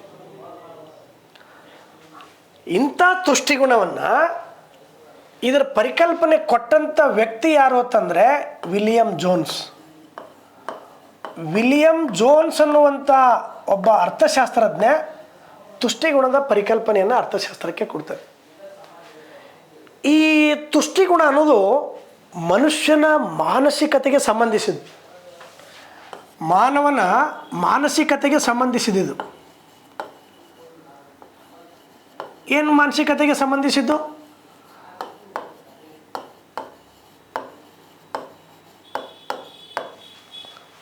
ಹಾಲು ಕುಡ್ದೀನಿ ಅಂತೇಳಿ ನಾನು ಮನಸ್ಸಿಗೆ ಅನ್ಕೊಂಡೆ ಅಂದ್ರೆ ಅದು ಈಡೇರ್ದಂಗೆ ಆಗ್ಯದ, ಈಡೇರ್ದಂಗೆ. ಸಿನಿಮಾ ನೋಡ್ಲಾರ್ದೇನೆ ಸಿನಿಮಾ ನೋಡಿನಪ್ಪ ಅಂತೇಳಿ ನಮ್ಮ ಮೈಂಡ್ನಾಗ ತೊಗೊಂಬಂದೆಪ್ಪ ಅಂತಂದ್ರೆ ಅದು ಮುಗೀತು. ಅದು ತುಷ್ಟಿಗುಣ, ಅದು ಈಡೇರ್ದಂಗೆ, ಅದು ಬೈಕ್ ಈಡೇರ್ದಂಗೆ. ಮನುಷ್ಯನ ಮಾನಸಿಕತೆಗೆ ಸಂಬಂಧಿಸಿದ್ದು ತುಷ್ಟಿಗುಣ. ಈ ತುಷ್ಟಿಗುಣ ವ್ಯಕ್ತಿಯಿಂದ ವ್ಯಕ್ತಿಗೆ ಭಿನ್ನವಾಗಿರ್ತದೆ. ಮನುಷ್ಯ ಒಬ್ಬರಿಂದ ಇನ್ನೊಬ್ಬರಿಗೆ, ವ್ಯಕ್ತಿಯಿಂದ ವ್ಯಕ್ತಿಗೆ ಭಿನ್ನವಾಗಿರ್ತದೆ. ಒಬ್ಬನಿಗೆ ಸಿನಿಮಾ ನೋಡುವಂಥ ಬಯಕೆ ಆಗಿರ್ತದೆ, ಇನ್ನೊಬ್ಬನಿಗೆ ಚಹಾ ಕುಡಿಬೇಕನ್ನುವಂಥ ಬಯಕೆ ಆಗಿರ್ತದೆ, ಇನ್ನೊಬ್ಬನಿಗೆ ರೈಡಿಂಗ್ ಮಾಡ್ಬೇಕನ್ನುವಂಥ ಬಯಕೆ ಇರ್ತದೆ. ವ್ಯಕ್ತಿಯಿಂದ ವ್ಯಕ್ತಿಗೆ ಆ ತುಷ್ಟಿಗುಣ ಅನ್ನೋದು ಭಿನ್ನ ಆಗಿರ್ತದೆ. ಆಮೇಲೆ ತುಷ್ಟಿಗುಣ ಅನ್ನೋದು ಸಮಯದಿಂದ ಸಮಯಕ್ಕೆ ಭಿನ್ನವಾಗಿರ್ತದೆ, ಸಮಯದಿಂದ ಸಮಯಕ್ಕೆ ಭಿನ್ನವಾಗಿರ್ತದೆ. ಸಮಯದಿಂದ ಸಮಯಕ್ಕೆ ಚೇಂಜ್ ಆಗ್ತದೆ. ನಾವು ಮಳೆಗಾಲ ಬರ್ತಂದ್ರೆ ಛತ್ರಿಗೆ ಜಾಸ್ತಿ ಬಯಕೆ ಬರ್ತದೆ, ಅದರಲ್ಲಿ ಜಾಸ್ತಿ ಬಯಕೆ ಉಂಟಾಗ್ತದೆ ನಮಗೆ. ಅದೇ ಬೇಸಿಗೆ ಬರ್ತಂದ್ರೆ ತಂಪು ಪಾನೀಯಗಳಿಗೆ ಜಾಸ್ತಿ ಬಯಕೆ ಆಗ್ತದೆ. ವ್ಯಕ್ತಿಯಿಂದ ವ್ಯಕ್ತಿಗೆ, ಸಮಯದಿಂದ ಸಮಯಕ್ಕೆ, ಸ್ಥಳದಿಂದ ಸ್ಥಳಕ್ಕೆ ಈ ತುಷ್ಟಿಗುಣ ಅನ್ನೋದು ಚೇಂಜ್ ಆಗ್ತಾ ಹೋಗ್ತದೆ.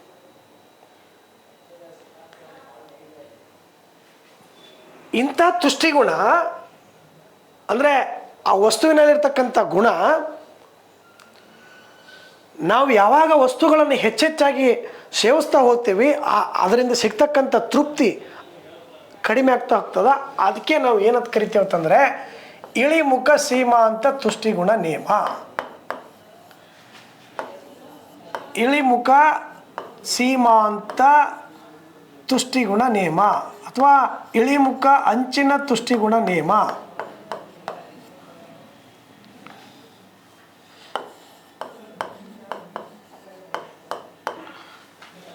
ಇಳಿಮುಖ ಸೀಮಾಂತ ತುಷ್ಟಿಗುಣ ನಿಯಮ ಅಂತಂದರೆ ಒಂದು ವಸ್ತುವನ್ನು ನಿರಂತರವಾಗಿ ಸೇವಿಸುತ್ತಾ ಹೋದಂತೆ ಅದರಿಂದ ಸಿಗುವಂಥ ತುಷ್ಟಿಗುಣದ ಪ್ರಮಾಣ ಇಳಿಕೆಯಾಗುವುದನ್ನೇ ಇಳಿಮುಖ ಸೀಮಾಂತ ತುಷ್ಟಿಗುಣ ಅಂತ ಕರಿತೀವಿ. ಅಂದರೆ ಈಗ ಫಾರ್ ಎಕ್ಸಾಂಪಲ್ ಒಂದು ಆ್ಯಪಲ್, ಫಸ್ಟ್ನೇ ಆ್ಯಪಲ್ ತಿಂತೀನಿ, ಅದರಿಂದ ನನಗೆ ಭಾರಿ ತೃಪ್ತಿ ಸಿಗ್ತದೆ. ಎರಡನೇ ಆ್ಯಪಲ್ ತಿಂತೀನಿ, ಫಸ್ಟ್ ಒಂದು ಆ್ಯಪಲ್ ತಿಂದೆ, ಮಸ್ತ್ ನನಗೆ ಅದರಿಂದ ಜಾಸ್ತಿ ಬಯಕೆ ಆಗಿತ್ತು ಆ್ಯಪಲ್ ತಿನ್ಬೇಕಂತೇಳಿ ಒಂದು ಆ್ಯಪಲ್ ತಿಂದೆ, ಅದರಿಂದ ತೃಪ್ತಿ ಸಿಕ್ತು. ಎರಡನೇ ಆ್ಯಪಲ್ ಕೊಟ್ಟರು, ಮೊದಲ ಆ್ಯಪಲ್ನಲ್ಲಿ ಸಿಗ್ತಕ್ಕಂಥ ತೃಪ್ತಿ ಎರಡನೇ ಆ್ಯಪಲ್ನಲ್ಲಿ ಕಡಿಮೆ ಆಯಿತು. ಹಾಗೆ ಮೂರನೇ ಆ್ಯಪಲ್ ಕೊಟ್ಟರು, ಮೂರನೇ ಆ್ಯಪಲಲ್ಲಿ ಮೇಲಿನ ಎರಡಕ್ಕೆ ಹೋಲಿಸಿದರೆ ಸಿಗುವಂಥ ತೃಪ್ತಿ ಮೂರಕ್ಕೆ ಕಡಿಮೆ ಆಯಿತು. ಹೀಗೆ ಒಂದಾದ ನಂತರ ಒಂದು ಆ ವಸ್ತುವಿನ ಸೇವನೆ, ಆ ಆ್ಯಪಲ್ನ ಸೇವನೆ ಹೆಚ್ಚಾದಂತೆ ಅದರಿಂದ ಸಿಗ್ತಕ್ಕಂಥ ತುಷ್ಟಿಗುಣ ಕೊನೆಯ ಅಂದರೆ ಸೀಮಾಂತ ಕೊನೆಯ ಅಂಚಿನ ತುಷ್ಟಿಗುಣ ಕಡಿಮೆ ಆಗ್ತದೆ, ಇಳಿಕೆ ಆಗ್ತದೆ. ಅದಕ್ಕೆ ನಾವು ಇಳಿಮುಖ ತುಷ್ಟಿಗುಣ ನಿಯಮ ಅಂತ ಕರಿತೀವಿ. ಒಂದು ವೇಳೆ ಆ ವಸ್ತುವಿನ ಒಂದರ ನಂತರ ಒಂದರಂತೆ ಸೇವಿಸುತ್ತಾ ಹೋದಂತೆ ಅದೇನು ಇಳಿಮುಖ ತುಷ್ಟಿಗುಣ ಏನು ಇಳಿಮುಖ ಆಗ್ತದ ಅಷ್ಟಾಗಿಯೂ ಸಹಿತ ನಾವು ಹಾಗೆ ಆ್ಯಪಲ್ ಸೇವಿಸ್ತಾ ಹೋದೆವು ಅಂದರೆ ಅದರಿಂದ ಸಿಗ್ತಕ್ಕಂಥ ತುಷ್ಟಿಗುಣ ಋಣಾತ್ಮಕ ಆಗ್ತದೆ. ಆ್ಯಪಲ್ ಹಾಕ್ದಂಗೆ ಒಂದು ತಿಂದು, ಎರಡು ತಿಂದು, ಮೂರು ತಿಂದು, ನಾಲ್ಕು ತಿಂದು, 10 ಆ್ಯಪಲ್ ತಿಂದಂದ್ರೆ ಹೆಂಗೆ ವಸ್ತುಗಳ ಸೇವನೆ ನಿರಂತರವಾಗಿ ನಾವು ಮುಂದುವರ್ಸಿದೇವೆ ಅಂದ್ರೆ ಅದರಿಂದ ಸಿಗ್ತಕ್ಕಂಥ ತೃಪ್ತಿ ಅದನ್ನು ಆಮೇಲೆ ಅದು ನೋಡಿದ್ರೆ ನಮಗೆ ಒಂಥರ ಬೇಜಾರಾಗ್ತದೆ. ಆ ವಸ್ತುವಿನ ಮೇಲೆ ಹೊಳ್ಳಿ ಬರ್ತದೆ, ಒಳಗಿಂದು ಋಣಾತ್ಮಕ ಆಗ್ತದೆ. ಸಿಗ್ತಕ್ಕಂಥ ತೃಪ್ತಿ ವಾಪಸ್ ಬರ್ತದೆ, ಋಣಾತ್ಮಕ ಆಗ್ತದೆ. ಅರ್ಥ ಮಾಡ್ಕೊರಿ. ಒಂದು ವಸ್ತುವನ್ನು ನಿರಂತರವಾಗಿ ಸೇವಿಸಿದಂತೆ ಅದರಿಂದ ಸಿಗುವಂಥ ತೃಪ್ತಿ ಇಳಿಕೆ ಆಗ್ತದೆ. ಅಂತಕ್ಕೆ ನಾವು ಇಳಿಮುಖ ಸೀಮಾಂತ ತುಷ್ಟಿಗುಣ ನಿಯಮ ಅಂತ ಕರಿತೀವಿ. ಈ ನಿಯಮವನ್ನು ಅರ್ಥಶಾಸ್ತ್ರಕ್ಕೆ ಕೊಟ್ಟಂಥ ವ್ಯಕ್ತಿ ಯಾರು ಅಂತಂದರೆ ಗೋಷನ್ ಅನ್ನುವಂಥ ಒಬ್ಬ ಅರ್ಥಶಾಸ್ತ್ರಜ್ಞರು ಈ ನಿಯಮವನ್ನು ಪರಿಚಯ ಮಾಡ್ತಾರೆ. ಆದರೆ ಈ ನಿಯಮವನ್ನು ಹೆಚ್ಚು ಜಗತ್ತಿಗೆ ಅಭಿವೃದ್ಧಿಪಡಿಸಿದವರು ಆಲ್ಫ್ರೆಡ್ ಮಾರ್ಷಲ್ರು. ಹಾಗಾಗಿ ಈ ಆಲ್ಫ್ರೆಡ್ ಮಾರ್ಷಲ್ ಅವರು ಇಳಿಮುಖ ಸೀಮಾಂತ ದೃಷ್ಟಿಗುಣ ನಿಯಮವನ್ನು ಜಗತ್ತಿಗೆ ಅಭಿವೃದ್ಧಿಪಡಿಸಿದ ವ್ಯಕ್ತಿ ಅಂತ ಕರಿತೀವಿ ಆಲ್ಫ್ರೆಡ್ ಮಾರ್ಷಲ್. ಸೊ ಎಷ್ಟು ಈ ದೃಷ್ಟಿಗುಣ ಇಳಿಮುಖ ಸೀಮಾಂತ ದೃಷ್ಟಿಗುಣ ನಿಯಮ. ಮತ್ತು ಇನ್ನು ದೃಷ್ಟಿಗುಣದಲ್ಲಿ 4 ಪ್ರಕಾರದ ದೃಷ್ಟಿಗುಣ ಅದಾವೆ. ಆ 4 ಪ್ರಕಾರದ ದೃಷ್ಟಿಗುಣ ನೋಡ್ರಿ. ದೃಷ್ಟಿಗುಣದಲ್ಲಿ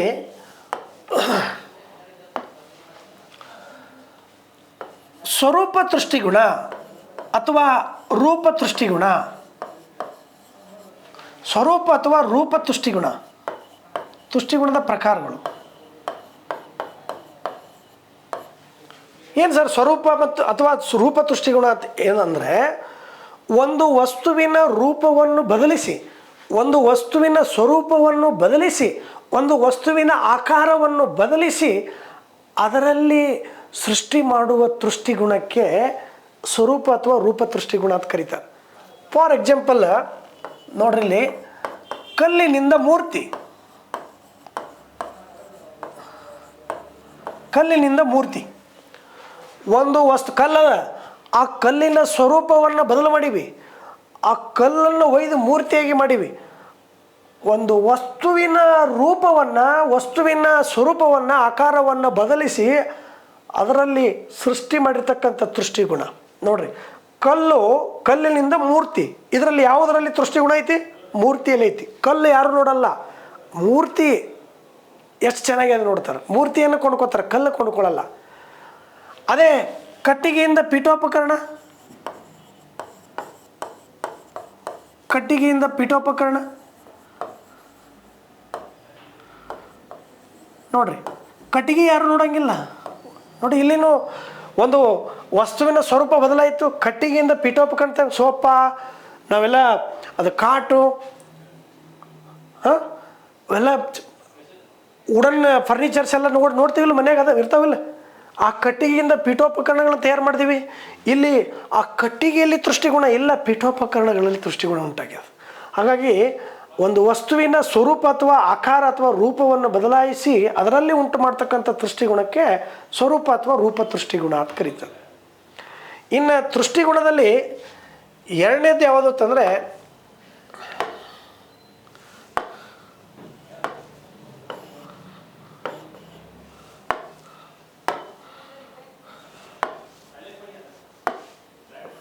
ಇದು ಒಂದು. ಎರಡನೇ ದೃಷ್ಟಿಗುಣ ಯಾವುದಂತಂದ್ರೆ ಸಮಯ ದೃಷ್ಟಿಗುಣ.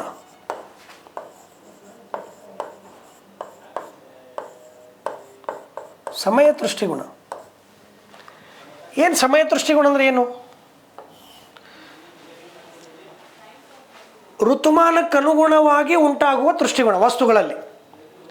ಋತುಮಾನಕ್ಕನುಗುಣವಾಗಿ ವಸ್ತುಗಳಲ್ಲಿ ಉಂಟಾಗುವ ದೃಷ್ಟಿಗುಣಕ್ಕೆ ನಾವು ಏನಂತ ಕರಿತೀವಿ ಅಂದರೆ ಸಮಯ ದೃಷ್ಟಿಗುಣ ಅಂತ ಕರಿತೀವಿ. ನೋಡ್ರಿ, ಇಲ್ಲಿ ಬೇಸಿಗೆ ಬಂತು ಅಂತಂದರೆ ತಂಪು ಪಾನೀಯಗಳಿಗೆ ನಾವು ಜಾಸ್ತಿ,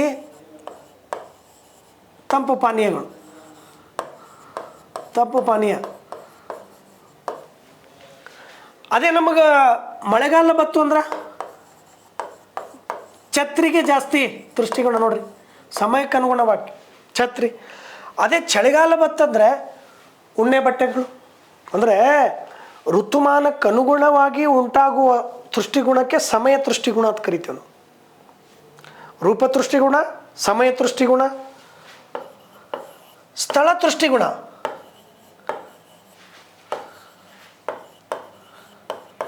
ಸ್ಥಳ ದೃಷ್ಟಿಗುಣ ಒಂದು ವಸ್ತುವನ್ನು ಒಂದು ಸ್ಥಳದಿಂದ ಇನ್ನೊಂದು ಸ್ಥಳಕ್ಕೆ ಸಾಗಿಸಿದಾಗ ಅದರಲ್ಲಿ ಉಂಟಾಗುವ ದೃಷ್ಟಿಗುಣವೇ ಸ್ಥಳ ದೃಷ್ಟಿಗುಣ. ಈ ಫಾರ್ ಎಕ್ಸಾಂಪಲ್ ನೋಡ್ರಿ, ಒಂದು ವಸ್ತುವನ್ನು ಅಂದರೆ ಕಬ್ಬನ್ನು ಜಮೀನಿನಿಂದ ಕಾರ್ಖಾನೆಗೆ ಸಾಗಿಸಿದಾಗ ಆ ಕಾರ್ಖಾನೆಯಲ್ಲಿ ಸಕ್ಕರೆ ಅಥವಾ ಬೆಲ್ಲ ಆಗಿ ತಯಾರಾಯಿತು. ಆವಾಗ ಒಂದು ಸ್ಥಳದಿಂದ ಇನ್ನೊಂದು ಸ್ಥಳಕ್ಕೆ ಹೋದಾಗ ಅದರಲ್ಲಿ ದೃಷ್ಟಿಗುಣ ಸೃಷ್ಟಿಯಾಯಿತು. ಅದನ್ನೇ ನಾವು ಸ್ಥಳ ದೃಷ್ಟಿಗುಣ ಅಂತ ಕರಿತೀವಿ. ಅದೇ ರೀತಿ ಖನಿಜಗಳನ್ನು ಕೈಗಾರಿಕೆಗಳಿಗೆ ಸಾಗಿಸಿದಾಗ ಆ ಖನಿಜದಿಂದ ಅಲ್ಲಿ ಉತ್ಪನ್ನಗಳನ್ನು ತಯಾರು ಮಾಡ್ತೀವಿ, ಅದರಲ್ಲಿ ದೃಷ್ಟಿಗುಣ ಸೃಷ್ಟಿಯಾಯಿತು, ಸ್ಥಳ ದೃಷ್ಟಿಗುಣ. ಒಂದು ಸ್ಥಳದಿಂದ ಇನ್ನೊಂದು ಸ್ಥಳಕ್ಕೆ ವಸ್ತುವನ್ನು ಸಾಗಿಸಿ ಉಂಟು ಮಾಡುವ ತೃಷ್ಟಿಗುಣಕ್ಕೆ ಸ್ಥಳ ತೃಷ್ಟಿಗುಣ ಅಂತ ಕರೀತಾರೆ. ಇನ್ನು ನಾಲ್ಕನೇದು ಲಾಸ್ಟ್ ಒನ್ನ ಸೇವಾ ತೃಷ್ಟಿಗುಣ.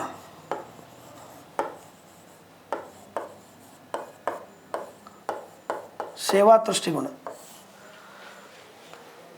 ಮಾನವನು ತಾನು ನೀಡುವ ಸೇವೆಯಿಂದ ಉಂಟಾಗುವ ತೃಷ್ಟಿಗುಣವೇ ಸೇವಾ ತೃಷ್ಟಿಗುಣ. ಹೆಂಗ ಮಾನವನು ನೀಡುವ ಸೇವೆಯಿಂದ ಉಂಟಾಗುವ ತೃಷ್ಟಿಗುಣ? ಫಾರ್ ಎಕ್ಸಾಂಪಲ್ ನೋಡ್ರಿ, ರೈತನ ಸೇವೆ. ರೈತನ ಸೇವೆಯಲ್ಲಿ ಎಷ್ಟೊಂದು ನಾವು ತೃಪ್ತಿ ಪಡ್ತೇವೆ. ಅವನಿಂದ ಅವ್ನು ಬೆಳೆ ಬೆಳೆದಿರ್ತಾನೆ, ಅವ್ನು ಬೆಳೆದಿರ್ತಕ್ಕಂಥ ಬೆಳೆಗಳನ್ನು ನಾವೆಲ್ಲ ತೊಗೋತೀವಿ. ಅವನ ಸೇವೆ ನಮಗೆ ಅಮೂಲ್ಯವಾಗ್ಯದ. ರೈತನ ಸೇವೆ, ಪೊಲೀಸರ ಸೇವೆ, ಸೈನಿಕರ ಸೇವೆ. ನೋಡ್ರಿ, ಸೈನಿಕರು ಗಡಿಯಲ್ಲಿ ದೇಶವನ್ನು ಕಾಯ್ಲಕತ್ತಾರ. ಅವರ ಸೇವೆಯನ್ನು ನಾವು ಇಲ್ಲಿ ಇದು ಮಾಡ್ತೀವಿ, ಅನುಭವಿಸ್ತೀವಿ. ಅದರಲ್ಲಿ ನಮಗೆ ತೃಪ್ತಿ ಸಿಗ್ತದೆ. ಸೈನಿಕರ ಸೇವೆ, ಪೊಲೀಸರ ಸೇವೆ, ವೈದ್ಯರ ಸೇವೆ, ಶಿಕ್ಷಕರ ಸೇವೆ. ಅಂದರೆ ಸೇವಾ ದೃಷ್ಟಿಗುಣ ಅಂದರೆ ತಾನು ಮಾಡುವ ಸೇವೆಯಿಂದ ದೃಷ್ಟಿಗುಣವನ್ನು ಸೃಷ್ಟಿ ಮಾಡುವುದು ಅಂದ ಸೇವಾ ದೃಷ್ಟಿಗುಣ. ಸೊ ಈ ರೀತಿಯಾಗಿ ದೃಷ್ಟಿಗುಣದಲ್ಲಿ 4 ಪ್ರಕಾರದ ದೃಷ್ಟಿಗುಣ. ನೆಕ್ಸ್ಟ್ ಅರ್ಥಶಾಸ್ತ್ರದ 4ನೇ ಪರಿಕಲ್ಪನೆ ಯಾವುದು ಅಂತಂದರೆ, 4ನೇ ಪರಿಕಲ್ಪನೆ ಬಯಕೆಗಳು. ಬಯಕೆಗಳು, ಹೋಪ್ಸ್.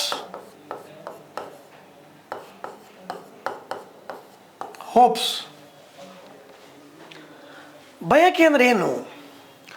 ಒಂದು ವಸ್ತುವನ್ನು ಬಳಸುವ ಆಸೆ ಅಥವಾ ಇಚ್ಛೆಗೆ ಬಯಕೆ ಅಂತ ಕರಿತೀವಿ ನಾವು. ನಮ್ಗೆ ಯಾವುದೋ ಒಂದು ವಸ್ತುವನ್ನು ಬಳಕೆ ಮಾಡಬೇಕು ಅಂತೇಳಿ ಆಸೆ ಆಗ್ತದೆ, ಇಚ್ಛೆ ಆಗ್ತದೆ. ಈ ಶರ್ಟ್ ಬಳಸಬೇಕು ಅನ್ನುವಂಥ ಇಚ್ಛೆ ಆಗ್ಯದ, ನನಗೆ ಆಸೆ ಆಗ್ಯದ, ಅದನ್ನು ಬಯಕೆ ಅಂತ ಕರಿತೀವಿ ನಾವು. ಇಲ್ಲಿ ಈ ಬಯಕೆ ಅಂದರೆ, ಈ ಬಯಕೆಗಳದಾವಲ್ರಿ, ಇವು ಅರ್ಥಶಾಸ್ತ್ರದ ತಳಹದಿ. ಬಯಕೆಗಳು ಅರ್ಥಶಾಸ್ತ್ರದ ಅಡಿಪಾಯ. ಯಾಕಂದ್ರೆ ಈ ಬಯಕೆಗಳೇ ಇರಲಿಲ್ಲ ಅಂತಂದರೆ ಮನುಷ್ಯನಿಗೆ ನಾವು ವಸ್ತುಗಳನ್ನು ಕೊಂಡ್ಕೊಳ್ತಿದ್ದಿಲ್ಲ. ವಸ್ತುಗಳು ಕೊಂಡ್ಕೊಂಡಿಲ್ಲ ಅಂತಂದರೆ ವಸ್ತುಗಳು ಉತ್ಪಾದನೆ ಆಗ್ತಿರಲಿಲ್ಲ. ವಸ್ತುಗಳು ಉತ್ಪಾದನೆ ಆಗ್ತಿರ್ಲಿಲ್ಲ ಅಂದರೆ ಉದ್ಯೋಗ ಇಲ್ಲ. ಉದ್ಯೋಗ ಇಲ್ಲ ಅಂದ್ರೆ ನಿರುದ್ಯೋಗ. ನೋಡ್ರಿ ಜೀವನ ಮಾಡೋದು ಹೆಂಗದ. ಪ್ರತಿಯೊಬ್ಬ ಮನುಷ್ಯನಿಗೆ ಬಯಕೆಗಳು ಅದಾವಂತೇಳಿ ಅರ್ಥಶಾಸ್ತ್ರ ನಡೆದ. ಇಲ್ಲ, ಬಯಕೆಗಳು ಇರಲಿಲ್ಲ ಅಂತಂದ್ರೆ ಅರ್ಥಶಾಸ್ತ್ರ ಶೂನ್ಯ. ಹಾಗಾಗಿ ಅರ್ಥಶಾಸ್ತ್ರದ ಮೂಲ ತಳಹದಿ ಯಾವುವು ಅಂತಂದರೆ ಬಯಕೆಗಳು. ಅರ್ಥಶಾಸ್ತ್ರ ನಿಂತಿರೋದೇ ಬಯಕೆಗಳ ಮೇಲೆ. ಇಂಥ ಬಯಕೆಗಳು ವ್ಯಕ್ತಿಯಿಂದ ವ್ಯಕ್ತಿಗೆ ಭಿನ್ನವಾಗಿರುತ್ತವೆ.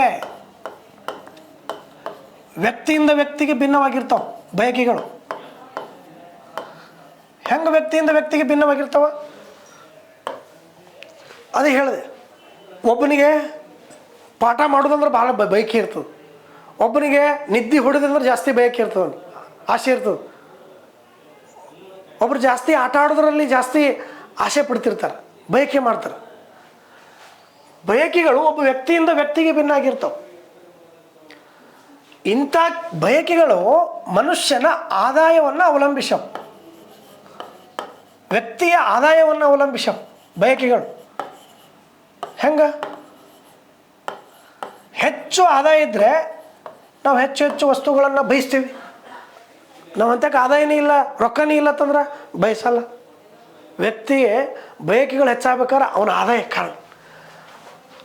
ವ್ಯಕ್ತಿಯ ಬಯಕೆಗಳು ಪುನರಾವರ್ತನೆ ಆಗ್ತಿರ್ತಾವೆ. ನೋಡ್ರಿ, ಪುನರಾವರ್ತನೆ ಆಗ್ತಿರ್ತಾವೆ ಬಯಕೆಗಳು. ಹೆಂಗೆ? ನಿದ್ರೆ.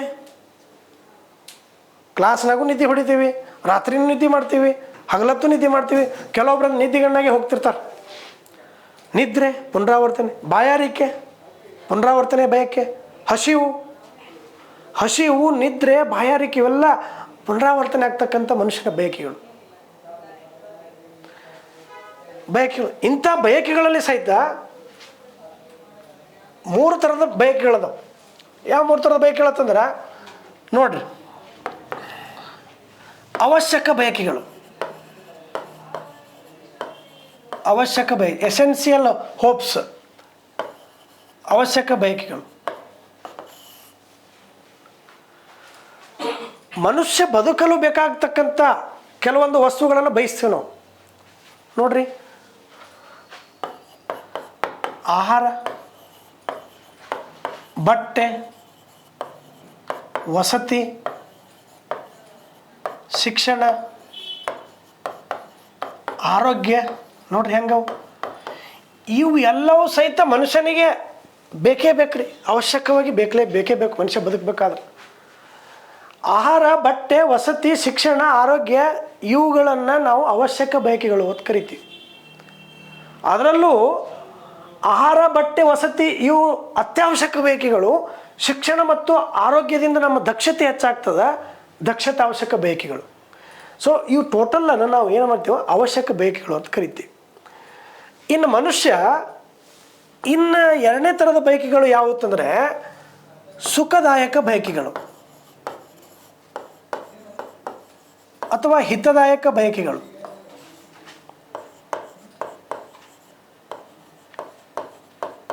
ಹಿತದಾಯಕ ಬಯಕೆಗಳು ನೋಡ್ರಿ, ಕಾಮನ್ ಆಗಿ ಯಾವಾಗ ನಮಗೆ ಈ ಅವಶ್ಯಕ ಬಯಕೆಗಳು ಅಂದರೆ ಆಹಾರ, ಬಟ್ಟೆ, ವಸತಿ, ಶಿಕ್ಷಣ, ಆರೋಗ್ಯ ಇವುಗಳು ಈಡೇರ್ತವ, ನೆಕ್ಸ್ಟ್ ಮನುಷ್ಯ ಎಲ್ಲಿ ಹೋಗೋದಪ್ಪ ಅಂತಂದ್ರೆ ಈ ಸುಖದಾಯಕ ಅಥವಾ ಹಿತದಾಯಕ, ಮನಸ್ಸಿಗೆ ಹಿತವನ್ನು ಕೊಡುವಂಥ ಬಯಕೆಗಳತ್ತ ವಾಲ್ತಾನೆ. ನಮ್ಮ ಶರೀರಕ್ಕೆ ಸುಖವನ್ನು ಕೊಡ್ತಕ್ಕಂಥ ಬಯಕೆಗಳತ್ತ ಮನುಷ್ಯ ವಾಲ್ತಾನೆ. ಅವಶ್ಯಕ ಬಯಕೆಗಳು ಮುಗಿದ ನಂತರ ಮನುಷ್ಯ ಸುಖದಾಯಕ ಬಯಕೆಗಳತ್ತ ವಾಲ್ತಾನೆ. ಏನು ಸುಖದಾಯಕ ಬಯಕೆ ಅಂದ್ರೆ ಅವನಿಗೆ ಒಳ್ಳೆ ಮನೆ ಒಂದೇ ಇದ್ರೆ ಸಾಕಲ್ರಿ, ಅವನಿಗೆ ಅಲ್ಲಿ ಫ್ಯಾನ್ ಬೇಕು, ಟಿ ವಿ ಬೇಕು, ಅವನಿಗೆ ಮಕ್ಕಳಕ್ಕೆ ಒಳ್ಳೆ ಸೋಫಾ ಬೇಕು, ನೋಡ್ರಿ ಸೋಫಾ ಬೇಕು, ಅವನಿಗೆ ಫ್ರಿಜ್ ಬೇಕು. ಈ ಥರ ಮನಸ್ಸಿಗೆ ಸುಖವನ್ನು ಹಿತವನ್ನು ಬಯಸುವಂಥ ಬಯಕೆಗಳತ್ತ ಮನುಷ್ಯ ವಾಲ್ತಾನೆ. ಈ ರೀತಿಯಾಗಿ ನಾವು ಕೆಲವೊಂದು ಬಯಕೆಗಳನ್ನ ನೋಡ್ತೀವಿ. ಆಮೇಲೆ ಮೂರನೇ ಬಯಕೆ ಯಾವುದಂತಂದರೆ ವಿಲಾಸಿ ಅಥವಾ ಐಷಾರಾಮಿ ಬಯಕೆಗಳು. ವಿಲಾಸಿ ಬಯಕೆಗಳು, ಐಷಾರಾಮಿ ಬಯಕೆಗಳು. ಯಾವಾಗ ಮನುಷ್ಯನಿಗೆ ಈ ಅವಶ್ಯಕ ಮತ್ತು ಸುಖದಾಯಕ ಬಯಕೆಗಳು ಈಡೇರ್ತವೋ ನೆಕ್ಸ್ಟ್ ನಾವು ಐಷಾರಾಮಿ ಬಯಕೆಗಳಂತ ವಾಲ್ತೀವಿ. ಏನು, ನಮಗೆ ಎ ಸಿ ರೂಮೇ ಬೇಕಪ್ಪ, ನಮ್ಮ ಮಕ್ಕಳಿಗೆ ಎ ಸಿ ರೂಮೇ ಬೇಕು, ನಾನು ವಿಮಾನದಾಗೆ ಹೋಗ್ಬೇಕು, ನಾನು ಕಾರಾಗ ಹೋಗಲ್ಲ, ಎಲ್ಲಿ ಹೋಗಲ್ಲ, ನಾನು ವಿಮಾನದಾಗೆ ಹೋಗ್ಬೇಕು, ನಾನು ದೊಡ್ಡ ಅರಮನೆಯಾಗೆ ಇರಬೇಕು. ನೋಡ್ರಿ ಐಷಾರಾಮಿ ಅಥವಾ ವಿಲಾಸಿ ಬಯಕೆಗಳು. ಸೊ ಈ ರೀತಿ ಬಯಕೆಗಳಲ್ಲಿ 3 ಥರದ ಬಯಕೆಗಳು. ಇದು ಇಷ್ಟು ಬಯಕೆಗಳ ಬಗ್ಗೆ. ಇನ್ನು ಲಾಸ್ಟ್ ಅರ್ಥಶಾಸ್ತ್ರದ ಮೂಲಭೂತ ಪರಿಕಲ್ಪನೆಗಳಲ್ಲಿ ಅನುಭೋಗ,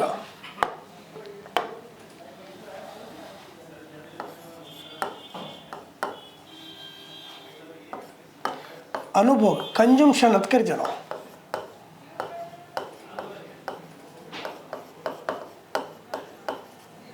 ಕನ್ಜಂಪ್ಷನ್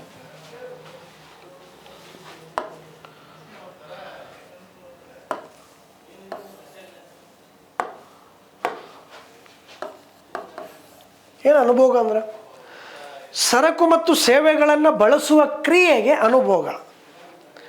ಈಗ ನೀವೆಲ್ಲರೂ ನೋಡಕತ್ತೀರಿ, ವಿಡಿಯೋ ನೋಡಕತ್ತೀರಿ, ಈ ಬೋರ್ಡನ್ನು ನಾವು ಬಳಸ್ತಾ ಇದ್ದೀವಿ ಅಂದರೆ ಅದನ್ನು ಅನುಭವಿಸ್ತಾ ಇದ್ದೀವಿ. ಈ ಪೆನ್ ಅದಲ್ಲ, ಈ ಪೆನ್ನನ್ನು ನಾವು ಬಳಸ್ತಾ ಇದ್ದೀವಿ, ಅನುಭವಿಸ್ಲಿಕ್ಕತ್ತೀವಿ. ಈ ಶರ್ಟನ್ನು ಅನುಭವಿಸ್ಲತ್ತೀವಿ. ಅನುಭವಿಸೋದ್ರೆ ಬರೀ ಊಟ ಮಾಡೋದು, ನೀರು ಕುಡೋದು ಅಷ್ಟೇ ಅಲ್ರಿ. ನಾವು ಬೆಳಕನ್ನು ಅನುಭವಿಸ್ತೀವಿ, ಗಾಳಿಯನ್ನು ಅನುಭವಿಸ್ತೀವಿ, ನೀರನ್ನು ಅನುಭವಿಸ್ತೀವಿ, ಮನೆಯನ್ನು ಅನುಭವಿಸ್ತೀವಿ, ವಾಚ್ ಅನುಭವಿಸ್ತೀವಿ. ಈ ರೀತಿಯಾಗಿ ಮನುಷ್ಯ ವಸ್ತುಗಳನ್ನು ಏನು ಬಳಸ್ತಾನೋ ಆ ಬಳಸುವಂಥ ಕ್ರಿಯೆಗೆ ಅನುಭೋಗ ಅಂತ ಕರಿತೀವಿ. ಆ ವಸ್ತುಗಳನ್ನು ಬಳಸುವ ಕ್ರಿಯೆಗೆ ಅನುಭೋಗ ಅಂತ ಕರಿತೀವಿ. ಆ ವಸ್ತುಗಳನ್ನು ಬಳಸುವಂಥ ವ್ಯಕ್ತಿಗೆ ಅನುಭೋಗಿ ಅಂತ ಕರಿತೀವಿ. ಅನುಭೋಗಿ ಅಥವಾ ಗ್ರಾಹಕ ಅಂತ ಕರಿತೀವಿ. ಅನುಭೋಗಿ ಇರಲಿಲ್ಲ ಅಂತಂದರೆ, ವಸ್ತುಗಳನ್ನು ಬಳಸುವಂಥವ್ರು ಇರಲಿಲ್ಲ ಅಂತಂದರೆ ವಸ್ತುಗಳು ಯಾರೂ ಕೊಂಡ್ಕೊಳ್ಳಲ್ಲ. ವಸ್ತುಗಳು ಯಾರೂ ಕೊಂಡ್ಕೊಳ್ಳಲ್ಲ ಅಂದರೆ ವಸ್ತುಗಳನ್ನು ಯಾರೂ ಉತ್ಪಾದನೆ ಮಾಡಲ್ಲ. ಉತ್ಪಾದನೆ ಇಲ್ಲ ಅಂದ್ರೆ ಉದ್ಯೋಗ ಇಲ್ಲ, ಉದ್ಯೋಗ ಇಲ್ಲ ಅಂದ್ರೆ ಆದಾಯ ಇಲ್ಲ, ಆದಾಯ ಇಲ್ಲ ಅಂದ್ರೆ ಜೀವನ ಇಲ್ಲ, ದೇಶ ಇಲ್ಲ, ಅಭಿವೃದ್ಧಿ ಆಗಲ್ಲ. ನೋಡ್ರಿ ಹೆಂಗೆ ಒಂದಕ್ಕೊಂದು ಲಿಂಕ್ ಅದಾವ. ಇಲ್ಲಿ ವಸ್ತುಗಳನ್ನು ಬಳಸುವವನಿಗೆ ಅನುಭೋಗಿ ಅಂತ ಕರೀತಾರೆ. ಈ ಅನುಭೋಗಿಗೆ ಅರ್ಥಶಾಸ್ತ್ರದ ಸಾರ್ವಭೌಮ ವ್ಯಕ್ತಿ ಅಂತ ಕರೀತಾರೆ. ಅರ್ಥಶಾಸ್ತ್ರದ ಸಾರ್ವಭೌಮ ಇವನೇ ರೀ ಎಲ್ಲ ಬಾಸ್ ಇವ. ಎಕನಾಮಿಕ್ಸ್ ನಿಂತಿರೋದೇ ಅನುಭೋಗಿ ಮೇಲೆ, ಗ್ರಾಹಕನ ಮೇಲೆ. ಗ್ರಾಹಕರು ಇರಲಿಲ್ಲ ಅಂದ್ರೆ ಯಾರು ಏನು ಬಿಸ್ನೆಸ್ ಮಾಡಬೇಕಾಗಿತ್ತು? ಏನಿಲ್ಲ. ಅರ್ಥಶಾಸ್ತ್ರ ಸಾರ್ವಭೌಮ ಅಂತ ಕರೀತಾರೆ ಅನುಭೋಗಿಗೆ. ಅನುಭೋಗವು ವ್ಯಕ್ತಿಯ ಆದಾಯವನ್ನು ಅವಲಂಬಿಸಿದೆ. ವ್ಯಕ್ತಿಯ ಆದಾಯ, ಹೆಚ್ಚು ಆದಾಯ ಇದ್ದರೆ ಹೆಚ್ಚು ಅನುಭೋಗ ಮಾಡ್ತೀವಿ. ಕಡಿಮೆ ಆದಾಯ ಇತ್ತಂದ್ರೆ ಅನುಭೋಗ ಪ್ರಮಾಣ ಕಡಿಮೆ ಇರ್ತದೆ. ವ್ಯಕ್ತಿಯ ಆದಾಯವನ್ನು ಅವಲಂಬಿಸಿ ಅನುಭೋಗ. ನೋಡ್ರಿ, ಇಂಥ ಅನುಭೋಗದಲ್ಲಿ ಸಹಿತ ನಾವು ಅನೇಕ ಪ್ರಕಾರಗಳು ನೋಡ್ತೀವಿ. ಅನುಭೋಗದಲ್ಲಿ ಪ್ರತ್ಯಕ್ಷ ಅನುಭೋಗ, ಪ್ರತ್ಯಕ್ಷ ಅನುಭೋಗ, ಡೈರೆಕ್ಟ್ ಕನ್ಸಂಪ್ಷನ್. ಪ್ರತ್ಯಕ್ಷ ಅನುಭೋಗ ಯಾವ ವಸ್ತುಗಳ ಬಳಕೆಯಿಂದ ನಮಗೆ ನೇರವಾಗಿ ತೃಪ್ತಿ ಸಿಗುತ್ತದೆಯೋ ಅದನ್ನೇ ನಾವು ಪ್ರತ್ಯಕ್ಷ ಅನುಭೋಗ ಅಂತ ಕರಿತೀವಿ. ಟಿ ವಿ ನೋಡೋದ್ರಿಂದ ನೇರವಾಗಿ ತೃಪ್ತಿ ಸಿಗ್ತದೆ. ಪಾಠ ಕೇಳೋದ್ರಿಂದ ನೇರವಾಗಿ ತೃಪ್ತಿ ಸಿಗ್ತದೆ. ನೀರು ಕುಡಿಯೋದ್ರಿಂದ ನೇರವಾದ ತೃಪ್ತಿ ಸಿಗ್ತದೆ. ನಿದ್ದೆ ಮಾಡೋದ್ರಿಂದ ನೇರವಾಗಿ ತೃಪ್ತಿ ಸಿಗ್ತದೆ. ಊಟ ಮಾಡೋದ್ರಿಂದ ನೇರವಾಗಿ ತೃಪ್ತಿ ಸಿಗ್ತದೆ. ಈ ರೀತಿಯಾಗಿ ನಮಗೆ ನೇರವಾಗಿ ತೃಪ್ತಿ ಕೊಡ್ತಕ್ಕಂಥ ವಸ್ತುಗಳನ್ನೇ ನಾವು ಬಳಸ್ತೀವಿ, ಅನುಭವಿಸ್ತೀವಿ. ಅಂಥ ಅನುಭೋಗಕ್ಕೆ ನಾವು ಪ್ರತ್ಯಕ್ಷ ಅನುಭೋಗ ಅಂತ ಕರಿತೀವಿ. ಇನ್ನು ಪರೋಕ್ಷ ಅನುಭೋಗ ಅಂತಂದ್ರೆ